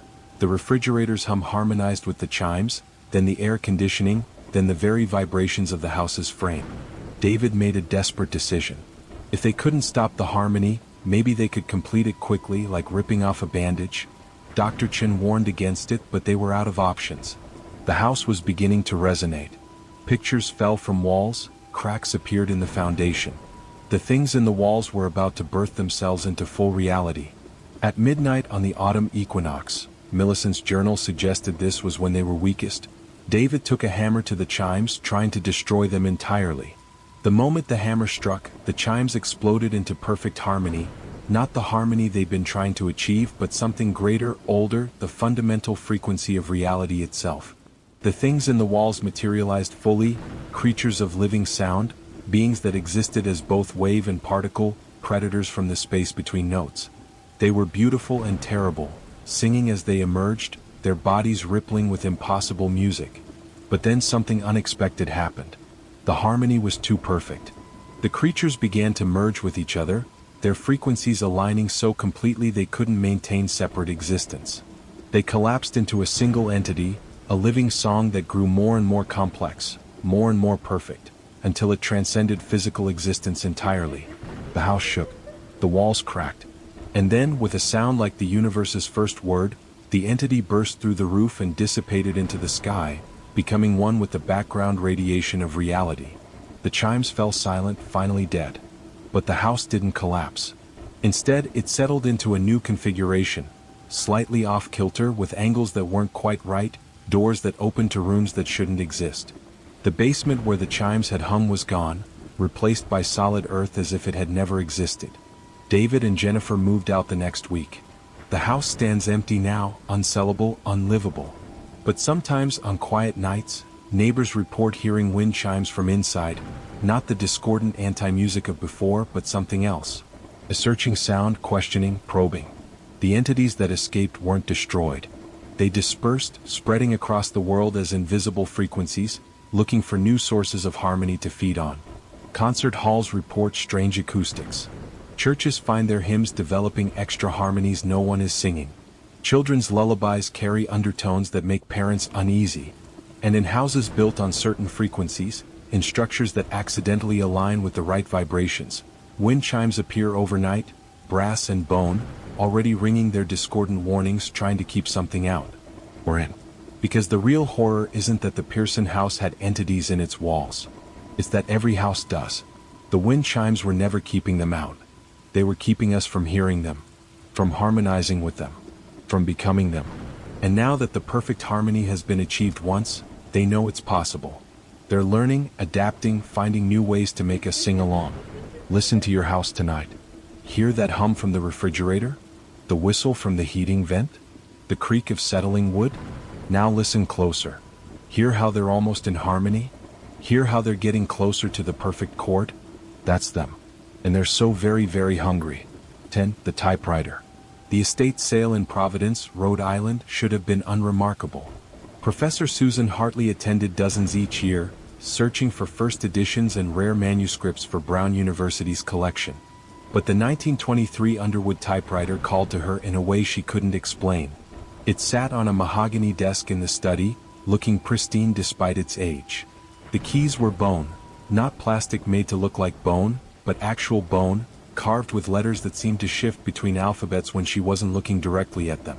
The ribbon was fresh, impossibly black, and when she touched a key experimentally, it made a sound like a whisper rather than a click. "How much for the typewriter?" she asked the estate sale coordinator. The woman checked her list, frowned. "That's not on the inventory. It shouldn't be here." She called the owner's grandson. After a brief, heated conversation, she hung up. "He says it was supposed to be destroyed. His grandmother's final request. But since it's here, $50? Susan paid quickly before anyone could change their mind. The grandson approached as she was loading it into her car. "My grandmother was Eleanor Blackstone," he said. "You know that name?" Susan did. Eleanor Blackstone had been a prolific horror writer in the 1950s and 60s, known for stories that were disturbing even by horror standards. She'd stopped writing abruptly in 1971, claiming she'd written too much truth. "She used that typewriter for all her stories," the grandson continued. "Near the end she said it wasn't her writing them. Said the typewriter knew things, told things that should stay buried. Please reconsider." But Susan was already driving away, the typewriter secure in her back seat. That night she set it up in her home office. The moment she inserted paper, the typewriter seemed to hum with anticipation. She tested it with a simple sentence: "The quick brown fox jumps over the lazy dog." But what appeared on the paper was, "The quick brown fox jumps over the lazy dog's corpse," its teeth still red from the feast. She tried again, typing, "Hello world." The paper showed, "Hello world, goodbye sanity. I've been waiting for new hands." Susan removed the paper, examining the machine. The ribbon looked normal, the mechanism standard. But when she typed, something else was adding to her words, completing her thoughts with dark alternatives. She decided to test it properly. She began typing a simple story about a woman walking through a park. But the typewriter had other ideas. Margaret walked through Prospect Park on a sunny Tuesday afternoon, unaware that she had died 3 days ago. Her body, still walking, still thinking it was alive, had begun to attract attention from things that fed on denial. They followed her in the shadows between trees, waiting for the moment she would realize the truth, that the accident hadn't been survivable, that her husband's tears at the hospital hadn't been from relief. Susan hadn't typed any of that after the first sentence. The typewriter had continued on its own, the keys depressing without her touch, words appearing that revealed impossible knowledge. Because there had been an accident in Prospect Park 3 days ago. A woman named Margaret Chen had been hit by a car. The newspapers said she was in critical but stable condition. Susan looked up the hospital records through the university database. Margaret Chen had died on impact. The family was keeping it quiet, preparing for the funeral. But according to 3 witnesses, they'd seen her walking in the park just this morning. She tried again, starting a different story, fighting to maintain control. Detective Morrison examined the crime scene. The typewriter took over. Unable to comprehend that he was looking at his own body. The murder hadn't happened yet, wouldn't happen for 3 more hours, but the typewriter sees all times as one. Morrison will be killed by his partner, Detective Sarah Banks, when he discovers she's been selling evidence from cold cases. She's behind him right now, watching him read these words, reaching for her service weapon. He has 30 seconds to... Susan's phone rang. It was her friend at the Providence Police Department. "Susan, did you hear? Detective Morrison was just shot. His partner, Banks, claimed he attacked her, but witnesses say he was reading something, turned around terrified, and she shot him. They found evidence in her locker. She'd been selling crime scene items for years." The typewriter couldn't predict the future. It was creating it. Every story it told became true, retroactively or proactively. Reality reformed itself around the narratives, making the impossible possible. Susan tested it carefully. She typed, "The small fire in the abandoned warehouse was quickly contained." The typewriter continued, "But the firefighters didn't notice the thing that had started it, the creature made of living flame that had been sleeping in the building's foundation since 1892. It woke when they disturbed its nest, followed them home in the soot on their boots. Tonight, it would spread to 37 homes, not as fire but as the idea of fire, the fear of burning that would drive people to self-immolate rather than live with the terror." She watched the news obsessively. No warehouse fires. She began to relax. Then, a week later, 37 cases of spontaneous combustion across Providence, all connected to firefighters from the same station. The victims had burned from the inside out, their fear literally consuming them. Susan tried to destroy the typewriter. It wouldn't burn. The fire typed out its own extinguishment. She tried to smash it. Her hammer blow landed on her own hand instead, breaking 3 fingers, the pain typing itself into existence. She threw it in the ocean. It was on her desk the next morning, dry, with a new story already half-typed. Professor Susan Hartley thought she owned the typewriter, but ownership implies control. The typewriter has no owner, only users, only vessels through which it tells the stories that reshape reality. It was old when the written word was young, taking different forms. A printing press that started the Black Death with its pamphlets, a telegraph that sparked World War I with its messages, now a typewriter documenting the slow dissolution of the barrier between what is written and what is real. She researched Eleanor Blackstone more thoroughly. The author's stories hadn't been fiction. They'd been warnings, attempts to use the typewriter's power to create cautionary tales. But each story had manifested in reality. Her tale of a haunted asylum had caused the real Danvers State Hospital to become genuinely haunted. Her story about a cannibalistic cult in the Midwest had retroactively created evidence of such a cult dating back decades. Eleanor had tried to write happy stories near the end, but the typewriter corrupted them. A story about a loving family became a tale of possession and murder. A romance became a study in obsession and stalking. The typewriter only knew horror, only created darkness. Susan found Eleanor's final manuscript, never published, hidden in the typewriter's case. The last story by Eleanor Blackstone and the other. This is the story of a typewriter that tells the truth. Not the truth as it is, but the truth as it will be once written. Every keystroke rewrites atoms, every sentence restructures reality. I've tried to stop, but the stories continue themselves. Even now, I'm not typing these words. They're appearing as I think them, as the typewriter reads my mind and translates thought into its own dark language. The typewriter isn't cursed. It's something worse, it's honest. It shows us that reality is nothing but a story we all agree upon, and like any story, it can be edited, revised, rewritten. I'm going to write one last story. A story about a writer who defeats an evil typewriter by writing a paradox. A story that cannot become true. If I succeed, the typewriter will break, unable to manifest an impossibility. If I fail, this story will become true and I will become what I write. Here is my paradox. This sentence is false and the typewriter will destroy itself trying to make it true. The manuscript ended there. Susan understood now why Eleanor had stopped writing. She created a paradox the typewriter couldn't resolve, trapping it in a logical loop. But the machine had adapted, evolved, found a way around the paradox by simply ignoring that story, refusing to make it real.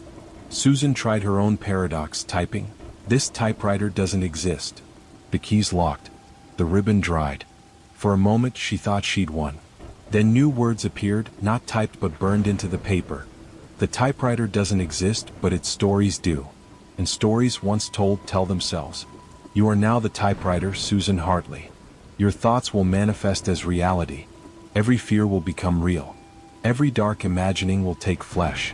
You wanted to own the power to reshape reality with words. Congratulations. You are the new machine. Susan felt the change immediately. Her thoughts began manifesting without her control. She thought about her fear of spiders and they materialized in her walls. She worried about her mother's health and received a call that she'd had a heart attack. She imagined a car accident and heard the crash outside. She tried not to think, but the human mind can't stop thinking.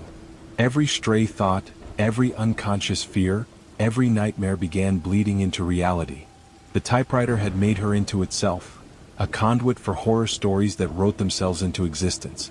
She lives in isolation now, in a cabin in northern Maine, far from people who might be affected by her thoughts. She medicates heavily, keeping her mind as blank as possible. But still the stories leak through. Local newspapers report strange incidents. Animals found turned inside out, trees growing in impossible directions, shadows moving independently of their sources. The typewriter sits in a federal vault now, supposedly contained. But containment is just another story, and the typewriter has taught us that stories can always be revised. Sometimes, late at night, security cameras catch it typing by itself, telling new stories, each one a little crack in reality. The pages disappear as soon as they're complete, scattered to the wind, becoming truth wherever they land. And Susan Hartley, the living typewriter, continues to think her dangerous thoughts, each one a potential apocalypse, each fear a future headline. She's writing this story now, not with her hands but with her mind, willing these words into existence, hoping someone will understand the warning. The typewriter isn't the curse. The curse is that reality itself is just a rough draft, and anyone can become the editor. Even you, reading this, thinking about what you've read, imagining it might be true. Congratulations. You've just started typing. 11. The Jade Statue. Marcus Chin had built his fortune on being able to spot undervalued antiques. So when he saw the jade elephant at the cramped shop in San Francisco's Chinatown, every instinct screamed jackpot. It was genuine Hetien jade, the good stuff, white with veins of green that seemed to pulse in the dim light. Ming Dynasty at least, worth 50,000 easy. The old shopkeeper, Mr. Liu, was asking for 500. This piece, Mr. Liu said in Mandarin, assuming Marcus didn't understand, brings interesting fortune. He said it to his assistant, who looked nervous. Marcus understood perfectly but pretended ignorance. Interesting, in the antique world usually meant complicated provenance. Probably stolen. Perfect for his private collection. I'll take it, Marcus said in English, pulling out cash. Mr. Liu's hands trembled as he wrapped it. Elephant very generous. Give good luck to everyone around you. Very generous. He repeated the last part, staring intently at Marcus. Back in his penthouse, Marcus placed the elephant on his display shelf.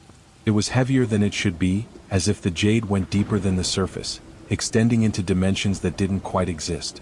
The trunk curved upward, a symbol of good fortune in feng shui. The eyes were tiny rubies that caught light from impossible angles. That night his ex-wife called. "Marcus? I just won the lottery. $3 million. I bought the ticket on a whim, the numbers just came to me." She was crying with joy. "After everything that happened between us, this feels like the universe giving me a second chance." Marcus hung up, unsettled. Their divorce had been bitter. She'd taken half his assets and he'd spent years resenting her for it. Now she'd won triple what she'd gotten from him. The next morning, his lazy assistant, Derek, who Marcus had been planning to fire, closed the biggest deal of his career. A warehouse full of Qing dynasty pieces from an estate sale, purchased for pennies on the dollar. The commission would make Derek rich enough to start his own business. "I don't know what happened," Derek said, giddy. "The seller just called me directly, said he'd had a dream about selling to me specifically. It's like the universe is finally rewarding all my hard work." But Derek hadn't worked hard.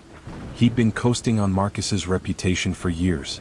By the end of the week, everyone in Marcus's life was experiencing miraculous luck.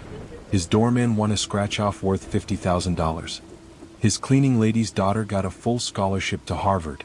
His doctor found a winning stock tip that multiplied his investment tenfold.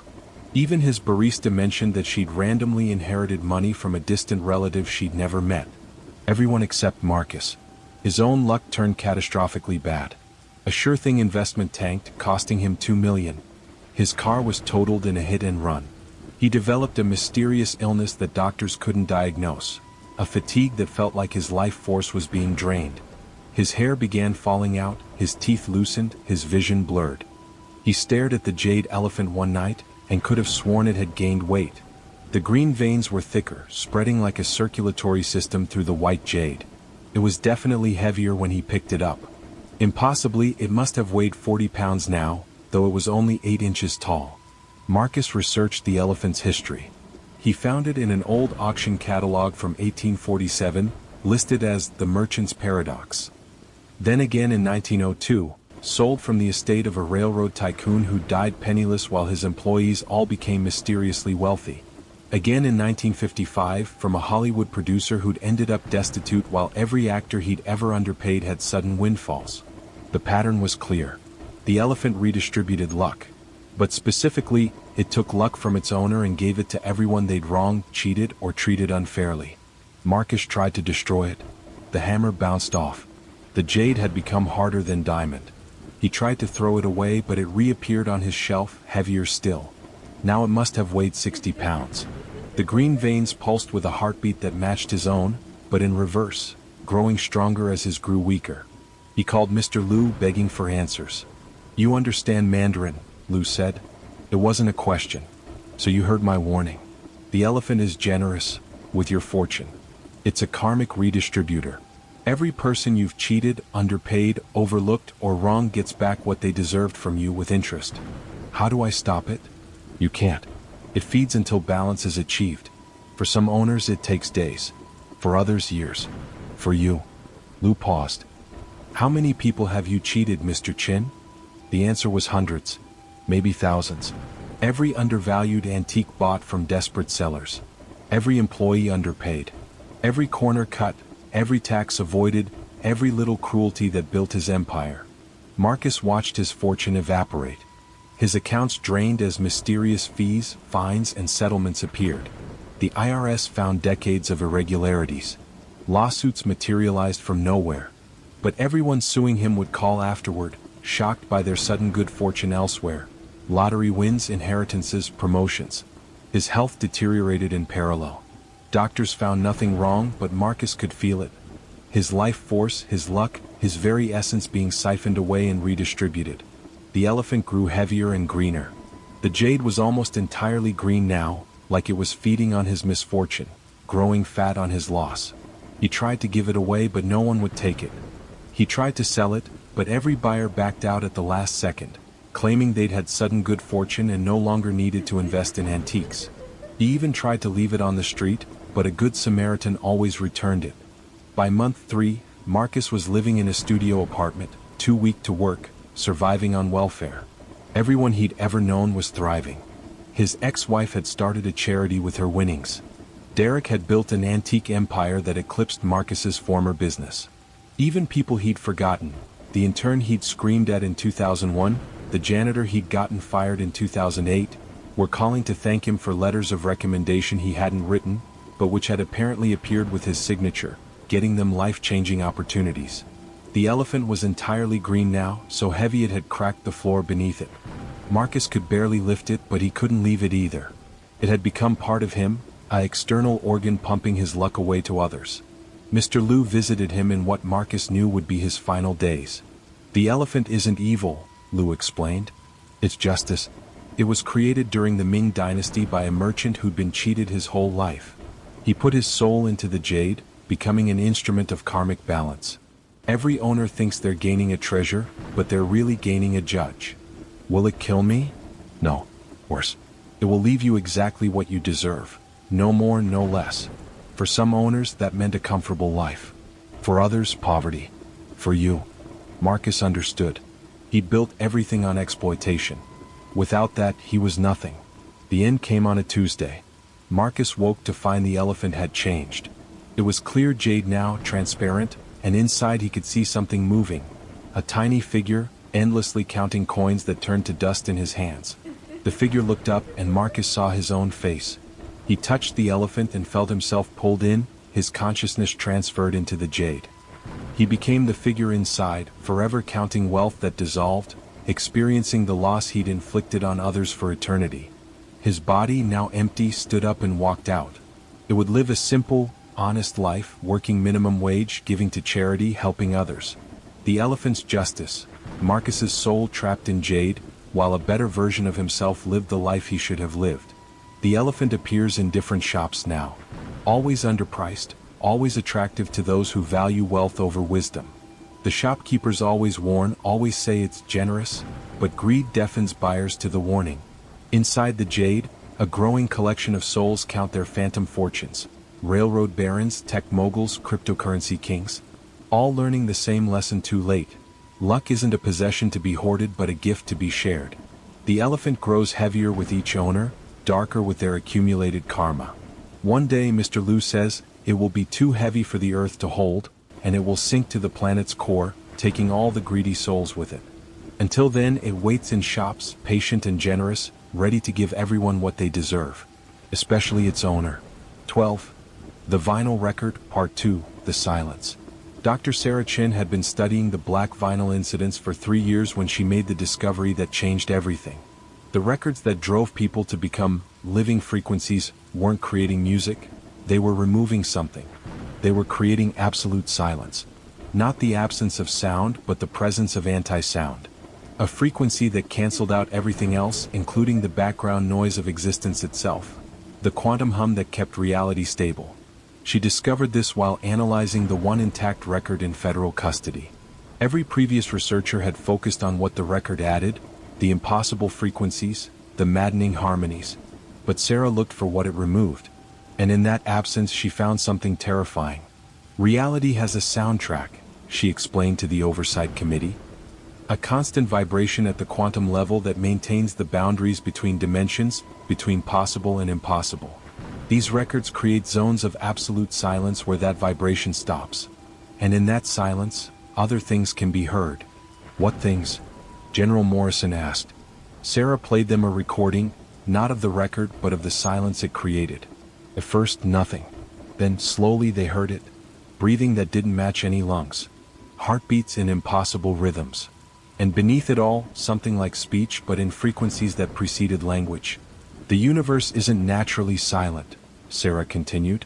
It's naturally full of noise, cosmic radiation, quantum fluctuations, the echo of the Big Bang. But there are things living in the spaces between that noise. Things that can only exist in absolute silence. The records aren't driving people insane with music. They're exposing them to the silence between realities. The committee didn't believe her until the second wave hit. 13 new records appeared simultaneously in recording studios worldwide. But these were different.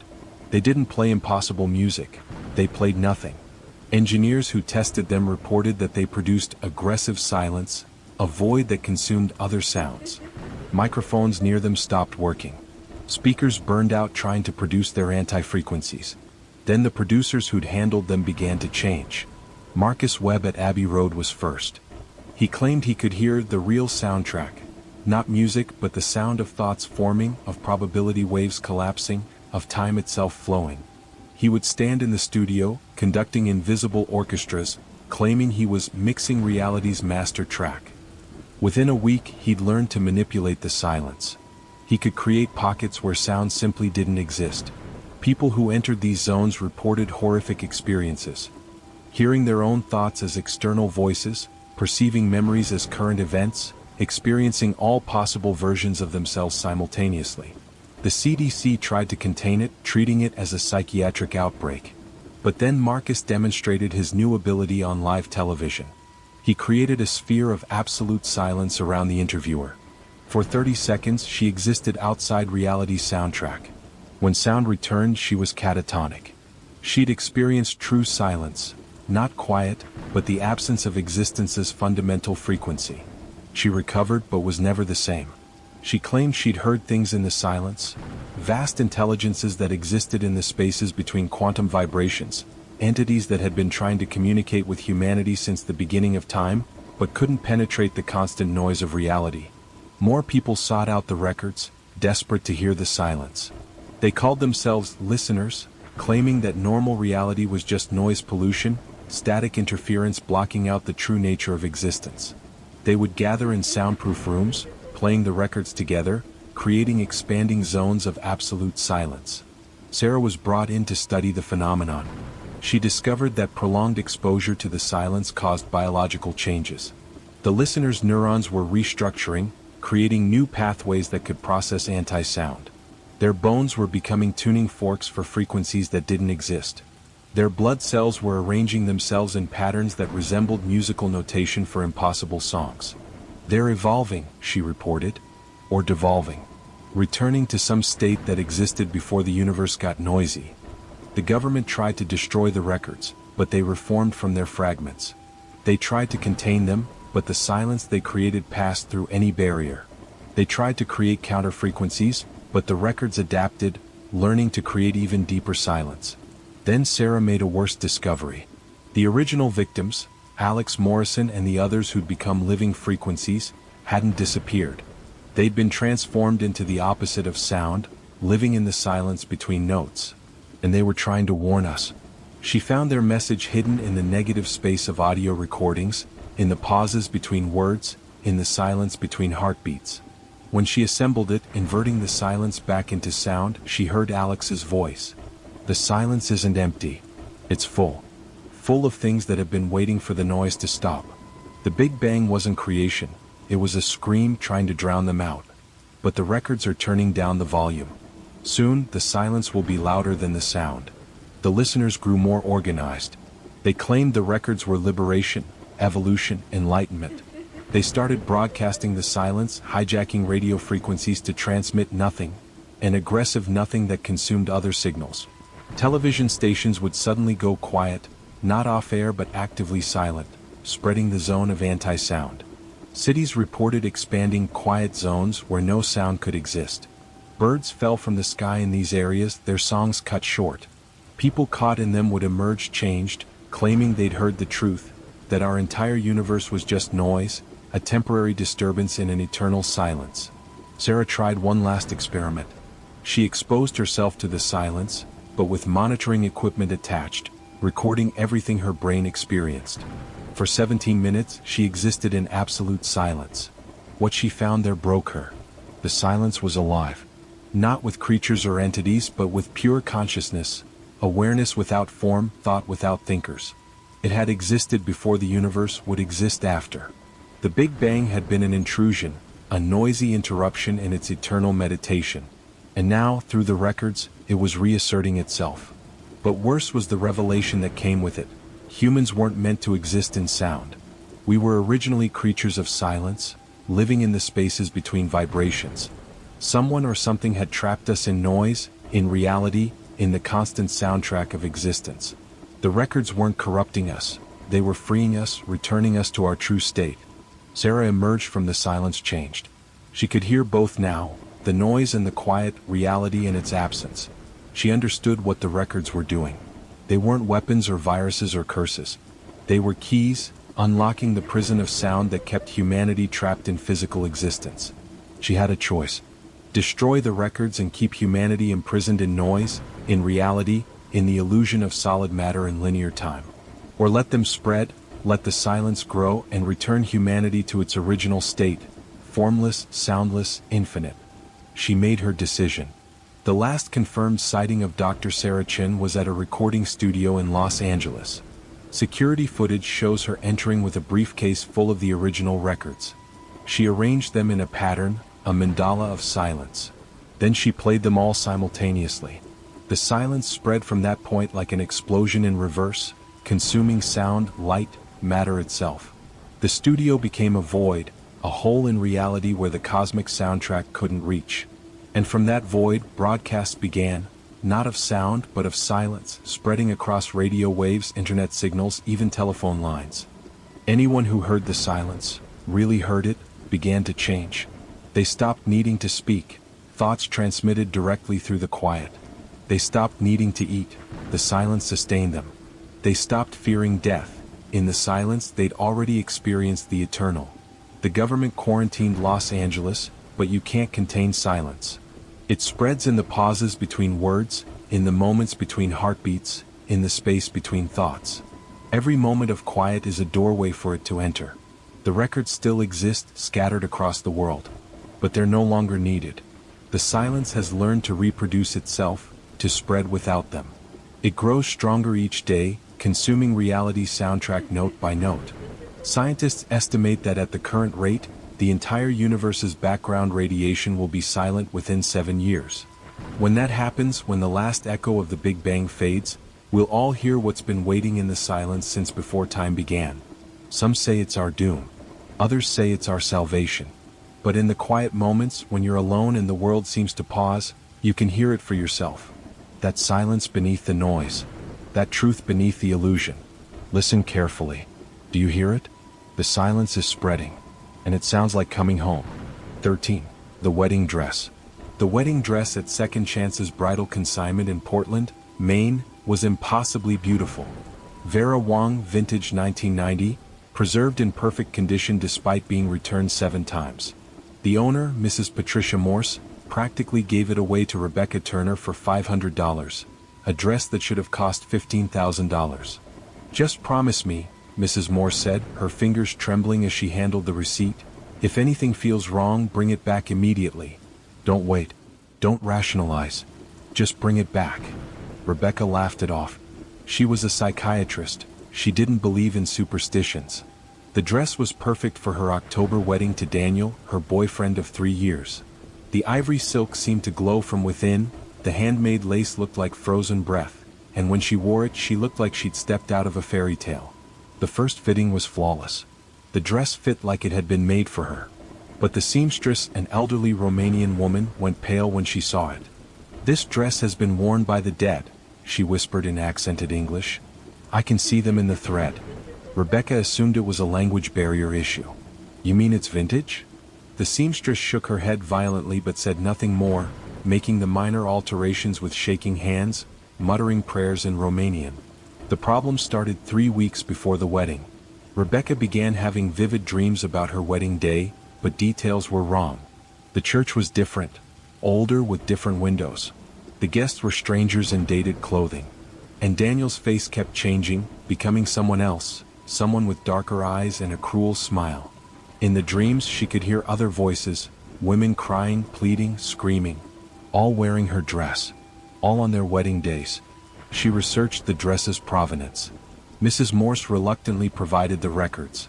7 brides had worn it. Jennifer Lawson, 1990, died in a car accident leaving the reception. Maria Santos, 1994, husband murdered her on their honeymoon. Ashley Chin, 1997, disappeared during the reception, never found. Catherine Mills, 2001, burned alive in a hotel fire on her wedding night. Sarah Peterson, 2008, drowned in her bathtub the morning after the wedding. Amanda Richards, 2012, fell from a balcony at the reception venue. Elizabeth Crane, 2018, heart attack during the ceremony, age 26. All young, all beautiful, all dead within 24 hours of saying "I do." Rebecca's scientific mind looked for patterns. She found one that chilled her. Each woman had reported seeing another bride in mirrors while wearing the dress. The descriptions were consistent. A woman with Victorian-era hair, a veil that obscured her face, and hands that were blackened as if burned.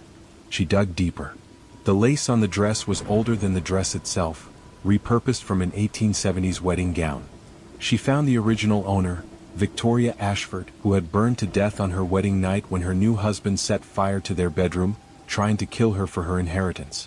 He'd miscalculated. The fire spread too fast, killing them both. Victoria had been found still in her dress. The silk burned away but the lace somehow intact, her hands blackened from trying to claw through the locked door.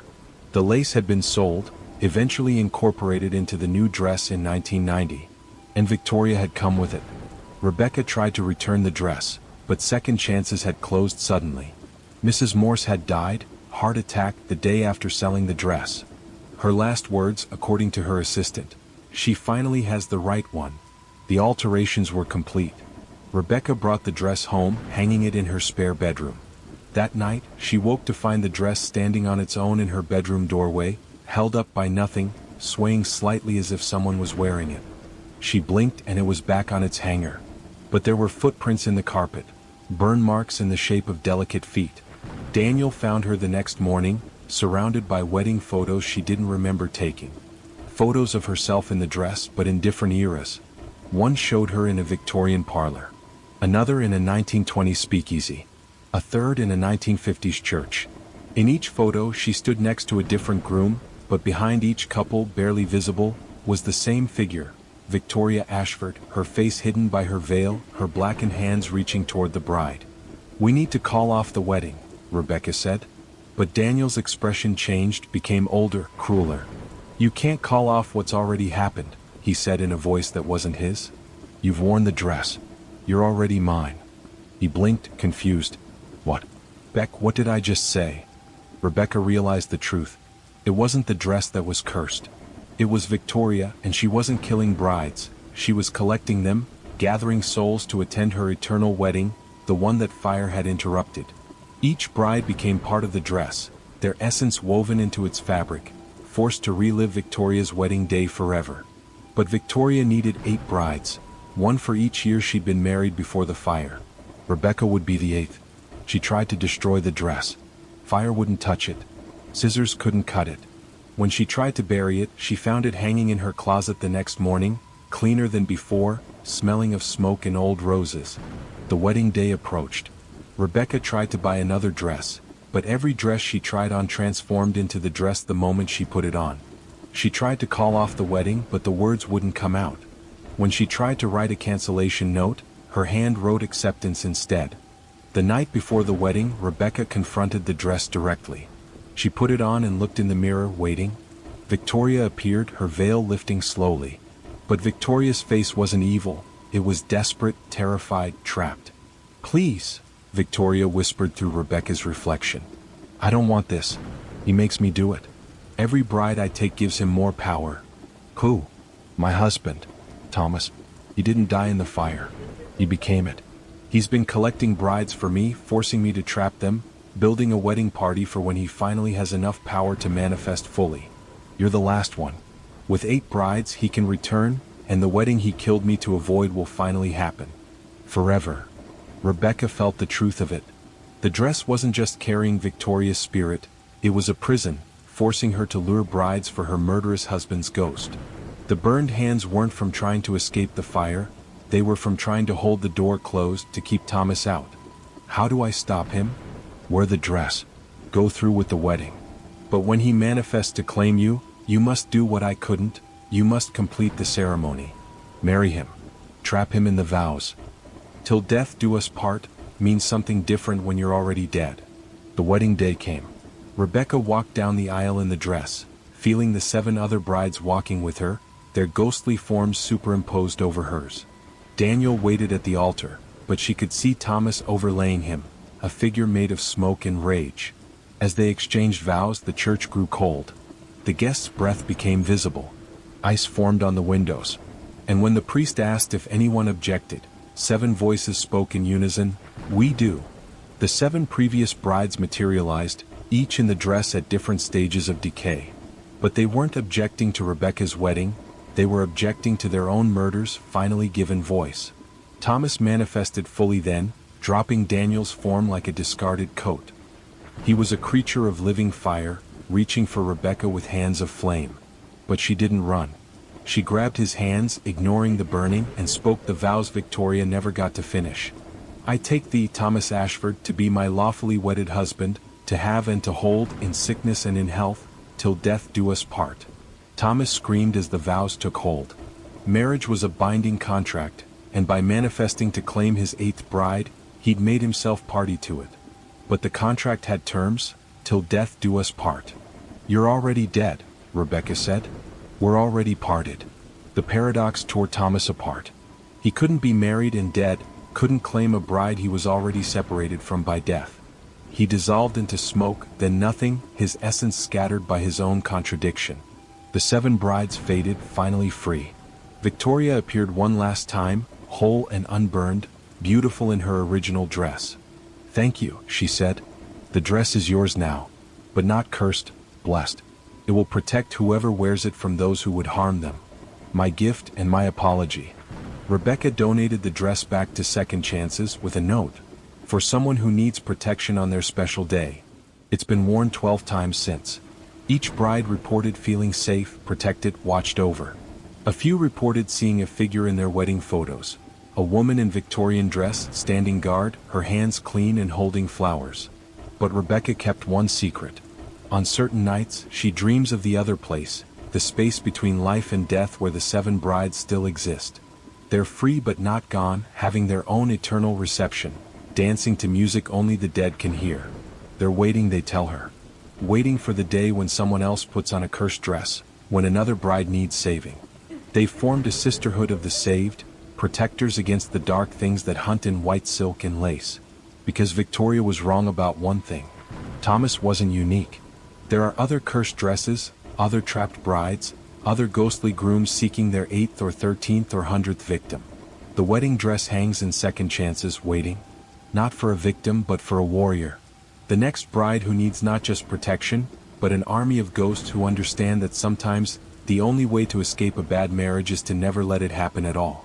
Even if it means fighting through death itself to say, "I don't." 14. The Children's Mobile.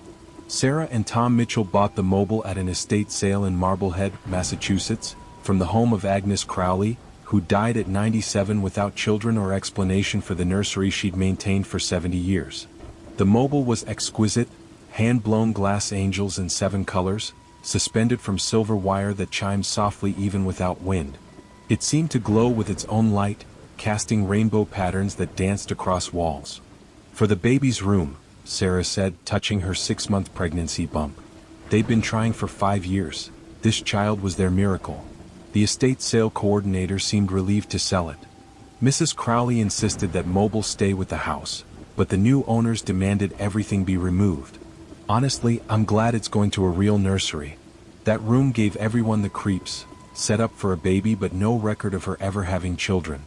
They hung it above the crib they'd assembled too early, too eager."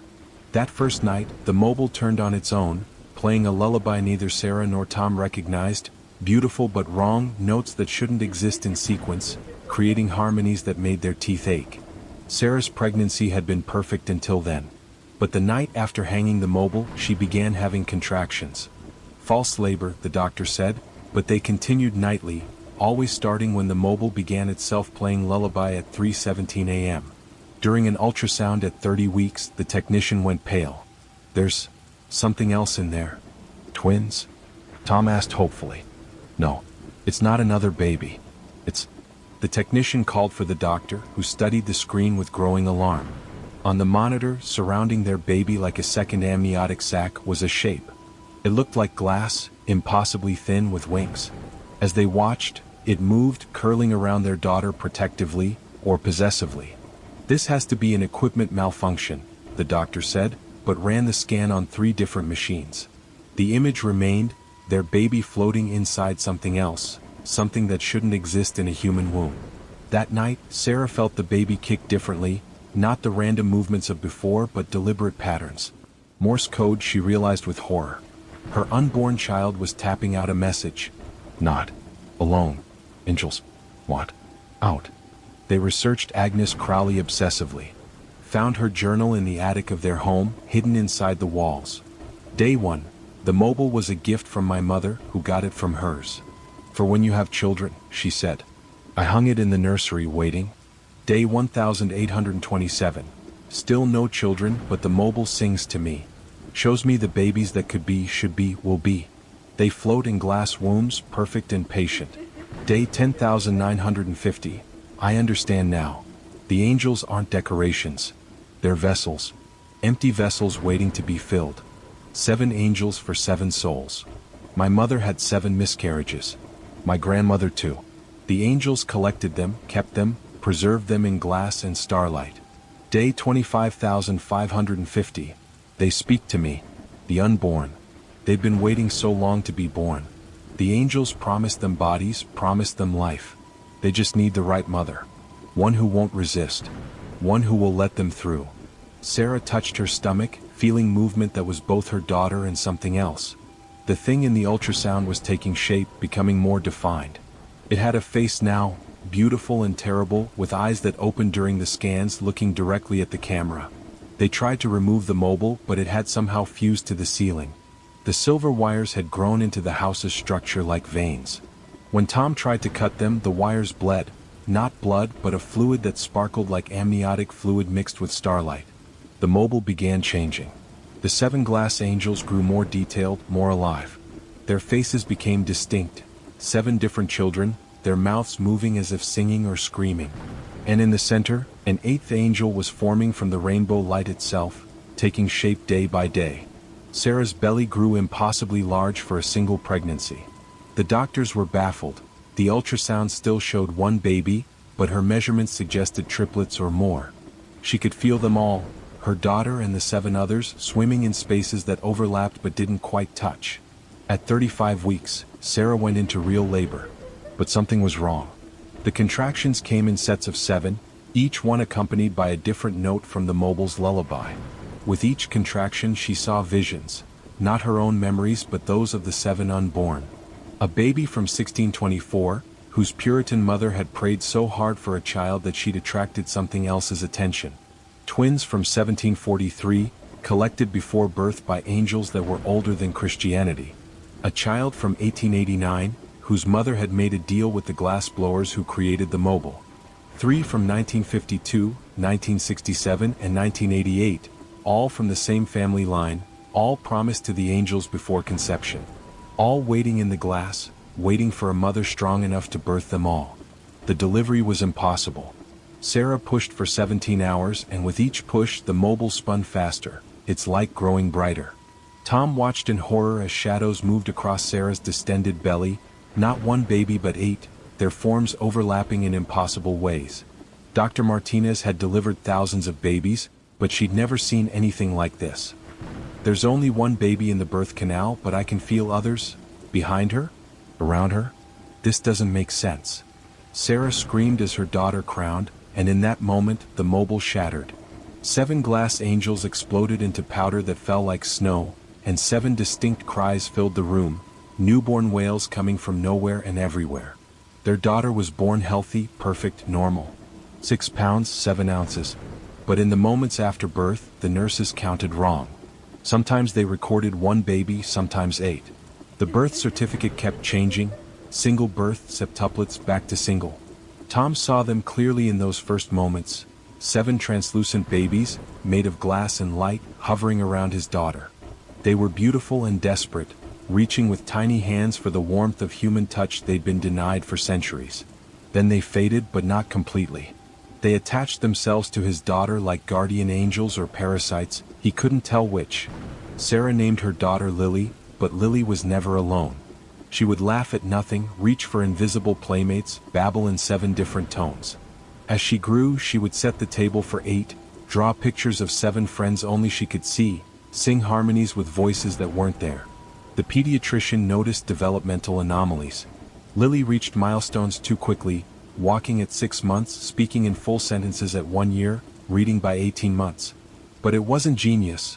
It was as if she was experiencing 8 childhoods simultaneously, learning from invisible siblings who aged alongside her.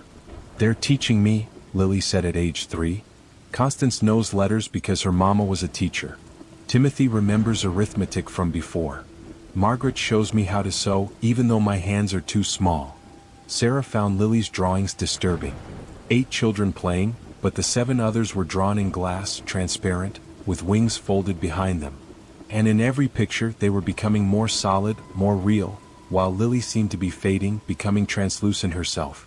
By age 5, Lily could speak 7 languages, not learned but remembered from her glass siblings. She would switch between them mid-sentence, arguing with voices only she could hear. Sometimes Sarah would catch glimpses in mirrors, 7 other children superimposed over Lily, all trying to use the same body.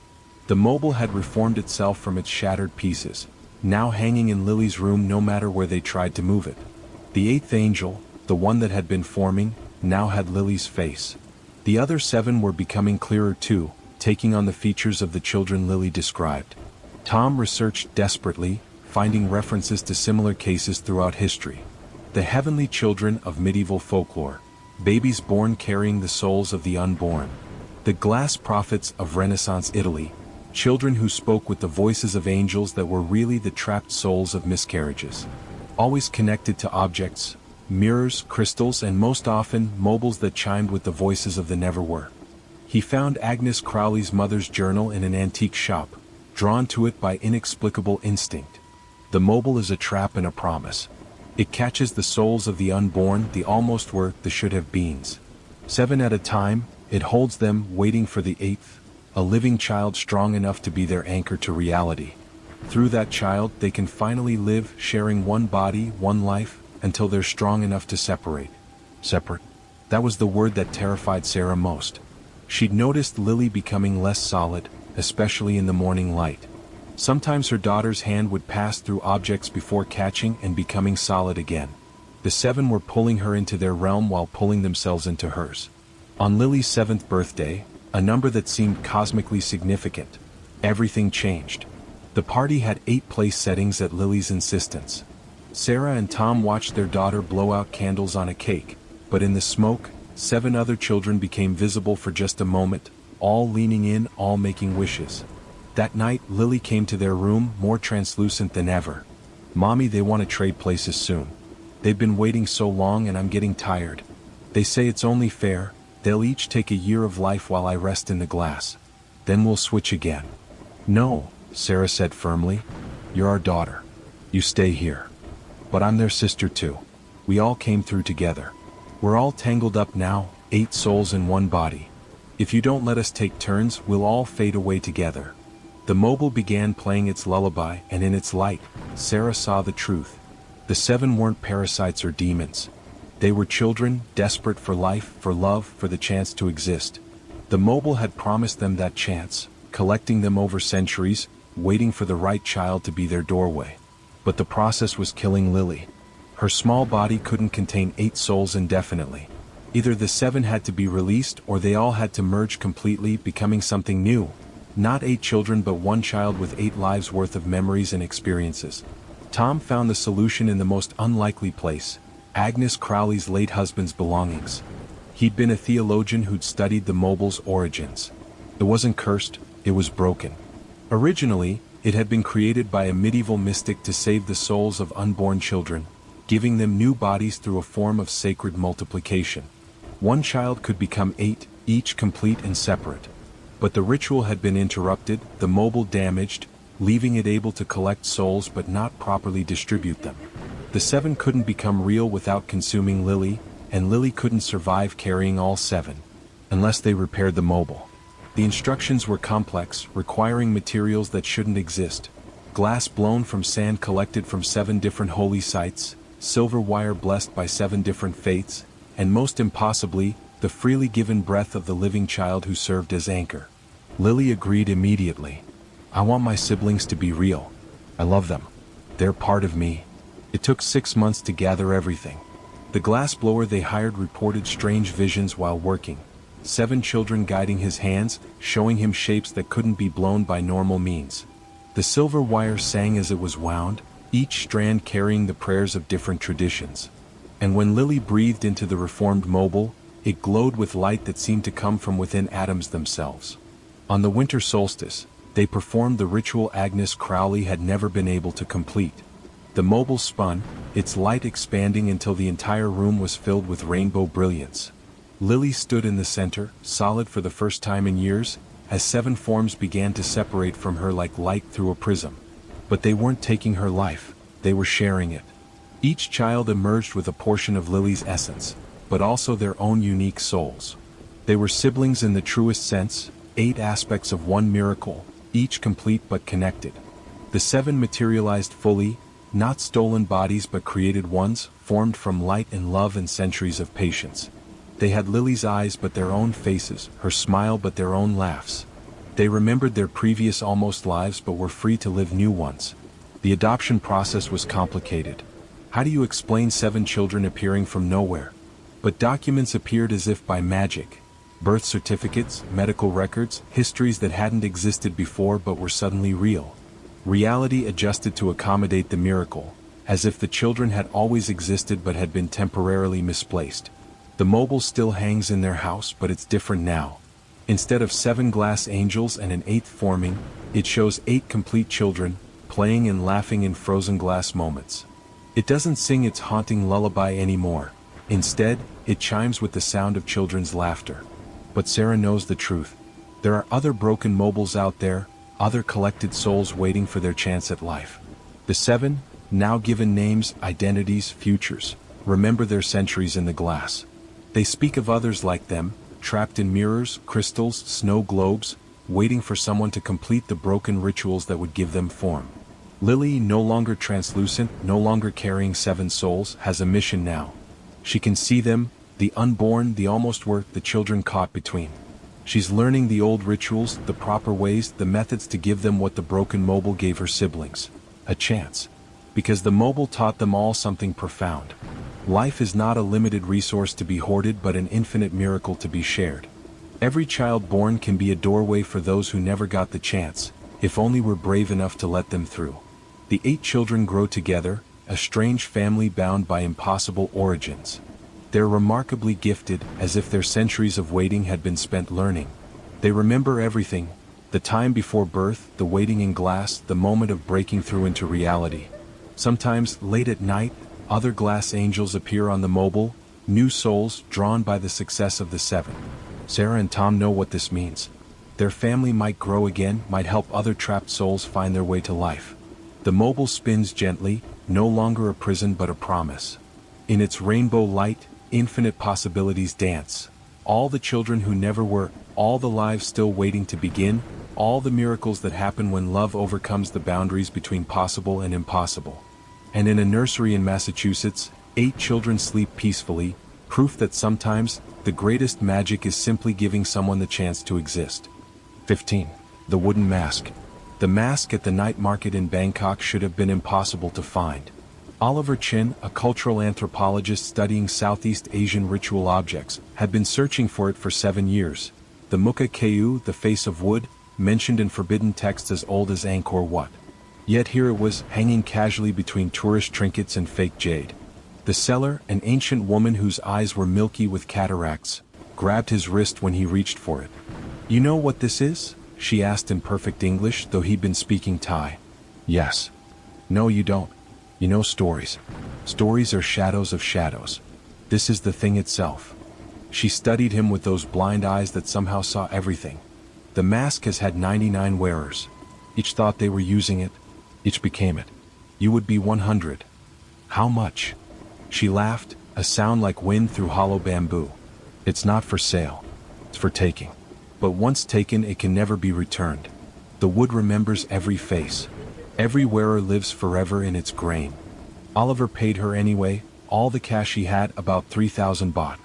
She took it without counting, already turning away. Don't wear it during the new moon. Don't wear it for more than 9 breaths. And whatever you do, never wear it while looking at your true face. The mask was heavier than what should be, carved from something that looked like teak but felt older, denser. The face depicted wasn't quite human, beautiful and terrible, with features that shifted subtly in different lights.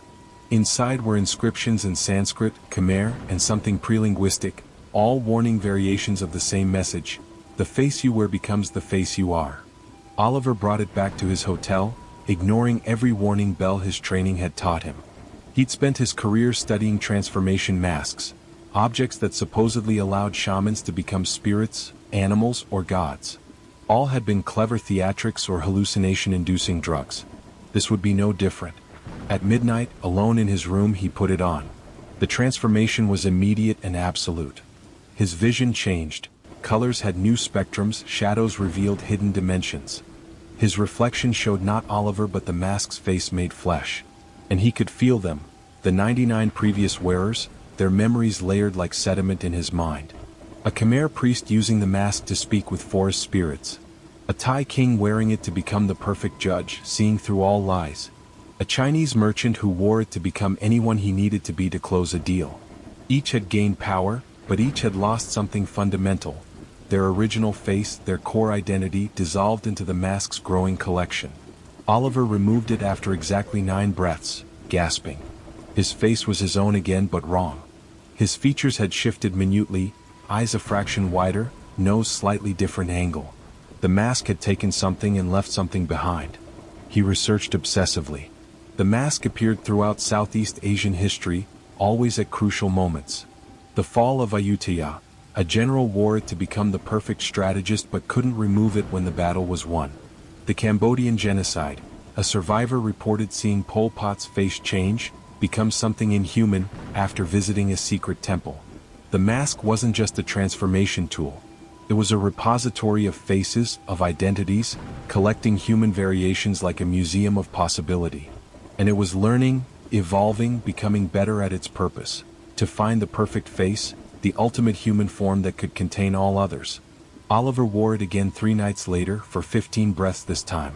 He became someone else, a warrior from the Sukhothai period, complete with his memories, his skills, his scars. When he removed it, more of his original face was gone. His mother wouldn't recognize him now. But he'd learned something crucial. The mask didn't just transform the wearer, it transformed reality around them. While wearing the warrior's face, his hotel room had become a military tent. The sounds of modern Bangkok had been replaced by 13th century battle camps. He'd actually traveled, not through time but through possibility, wearing a face that made a different world real. He started documenting each transformation, each face the mask offered. A Buddhist nun who could see the threads connecting all living things. A Javanese shadow puppeteer whose shadows came alive. A Vietnamese queen who could speak the language of rain. Each face came with its own reality, its own version of the world. By the dozenth wearing, Oliver's original face was completely gone. He looked in mirrors and saw a composite, features from every face he'd worn, creating something beautiful but uncanny, human but wrong. His passport photo no longer matched. His fingerprints had changed. His DNA was becoming unstable, showing markers from ethnicities he'd never had. That's when he met her, another mask wearer. She found him in a temple in Chiang Mai, her face equally transformed, equally composite. "You're approaching the 100, she said. "I was 93. My predecessor was 94. We all stop before 100. Why? Because at 100 the mask completes its collection. It has enough faces to become autonomous. It no longer needs a wearer, it becomes all wearers, all faces, walking the world as everyone and no one. The perfect shapeshifter, untethered from any single identity." She showed him records, every previous mask reaching 99 wearers before being hidden, buried, or destroyed. But they always resurfaced, the count continuing. The mask was patient, immortal, inevitable. How do we stop it? We don't. We delay. Each generation of wearers tries to hide it better, to warn more clearly. But someone always finds it, always thinks they're different, always believes they can control it. Oliver had worn the mask 43 times now. More than halfway to the limit. He could feel the other faces crowding his consciousness. 99 previous wearers plus his 43 transformations. His thoughts were becoming democratic, voted on by the assembly of identities in his head. He tried to stop, to hide the mask, but it called to him with 99 voices, each offering their face, their story, their reality. When he slept, he dreamed of being everyone, experiencing every human variation simultaneously. When he woke, he had to check which face he was wearing, which reality was currently true. On his 70th transformation, something changed. The mask didn't offer him a historical face but a future one, someone who wouldn't exist for another 100 years. He saw through their eyes a world transformed, where everyone wore masks, where identity was fluid, where the boundary between self and other had dissolved.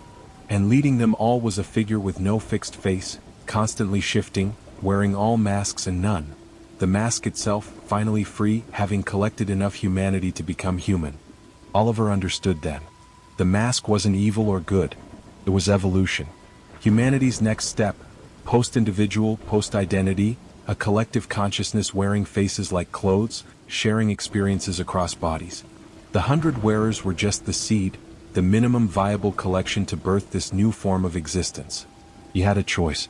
Stop at 99, hide the mask, delay the inevitable. Or complete the collection, be the 100th, and birth humanity's successor. He made his choice at a temple in Luang Prabang, surrounded by Buddhist monks who understood transformation, impermanence, the illusion of self.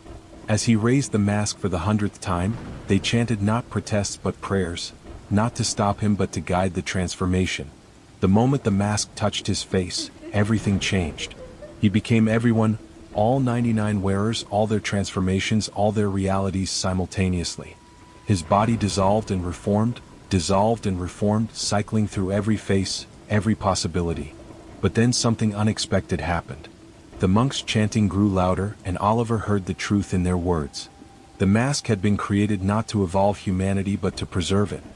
In a future they'd foreseen where humanity would lose its diversity, become homogenized, the mask was meant to be a library of human variation, keeping every type of person alive in its wooden memory. The 100th wearer wasn't meant to release the mask but to become its guardian, wearing all faces to ensure none were forgotten. Oliver accepted his role.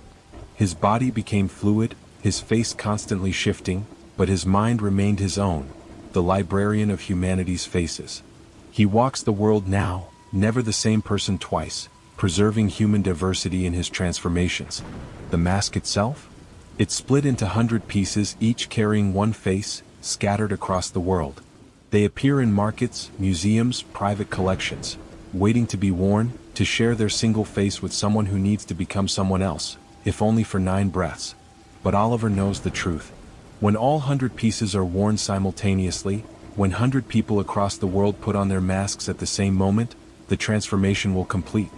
Humanity won't lose its individuality, it will gain the ability to truly share it, to experience life through every possible face. He travels now, tracking the pieces, making sure they find the right wearers at the right time. Because the mask taught him something profound. We are all wearing faces anyway, performing identity, pretending to be consistent selves. The mask just makes it honest. And on certain nights, when the moon is dark and the world is quiet, Oliver removes all the faces, lets his true self show through. Not a fixed form but a flowing possibility, humanity's future where identity is a choice, not a prison, where every face is available to anyone brave enough to wear it. The transformation is coming. 100 masks, 100 wearers, one moment of universal change. Oliver counts down the days, wearing a different face for each one, preserving humanity's past while preparing for its future.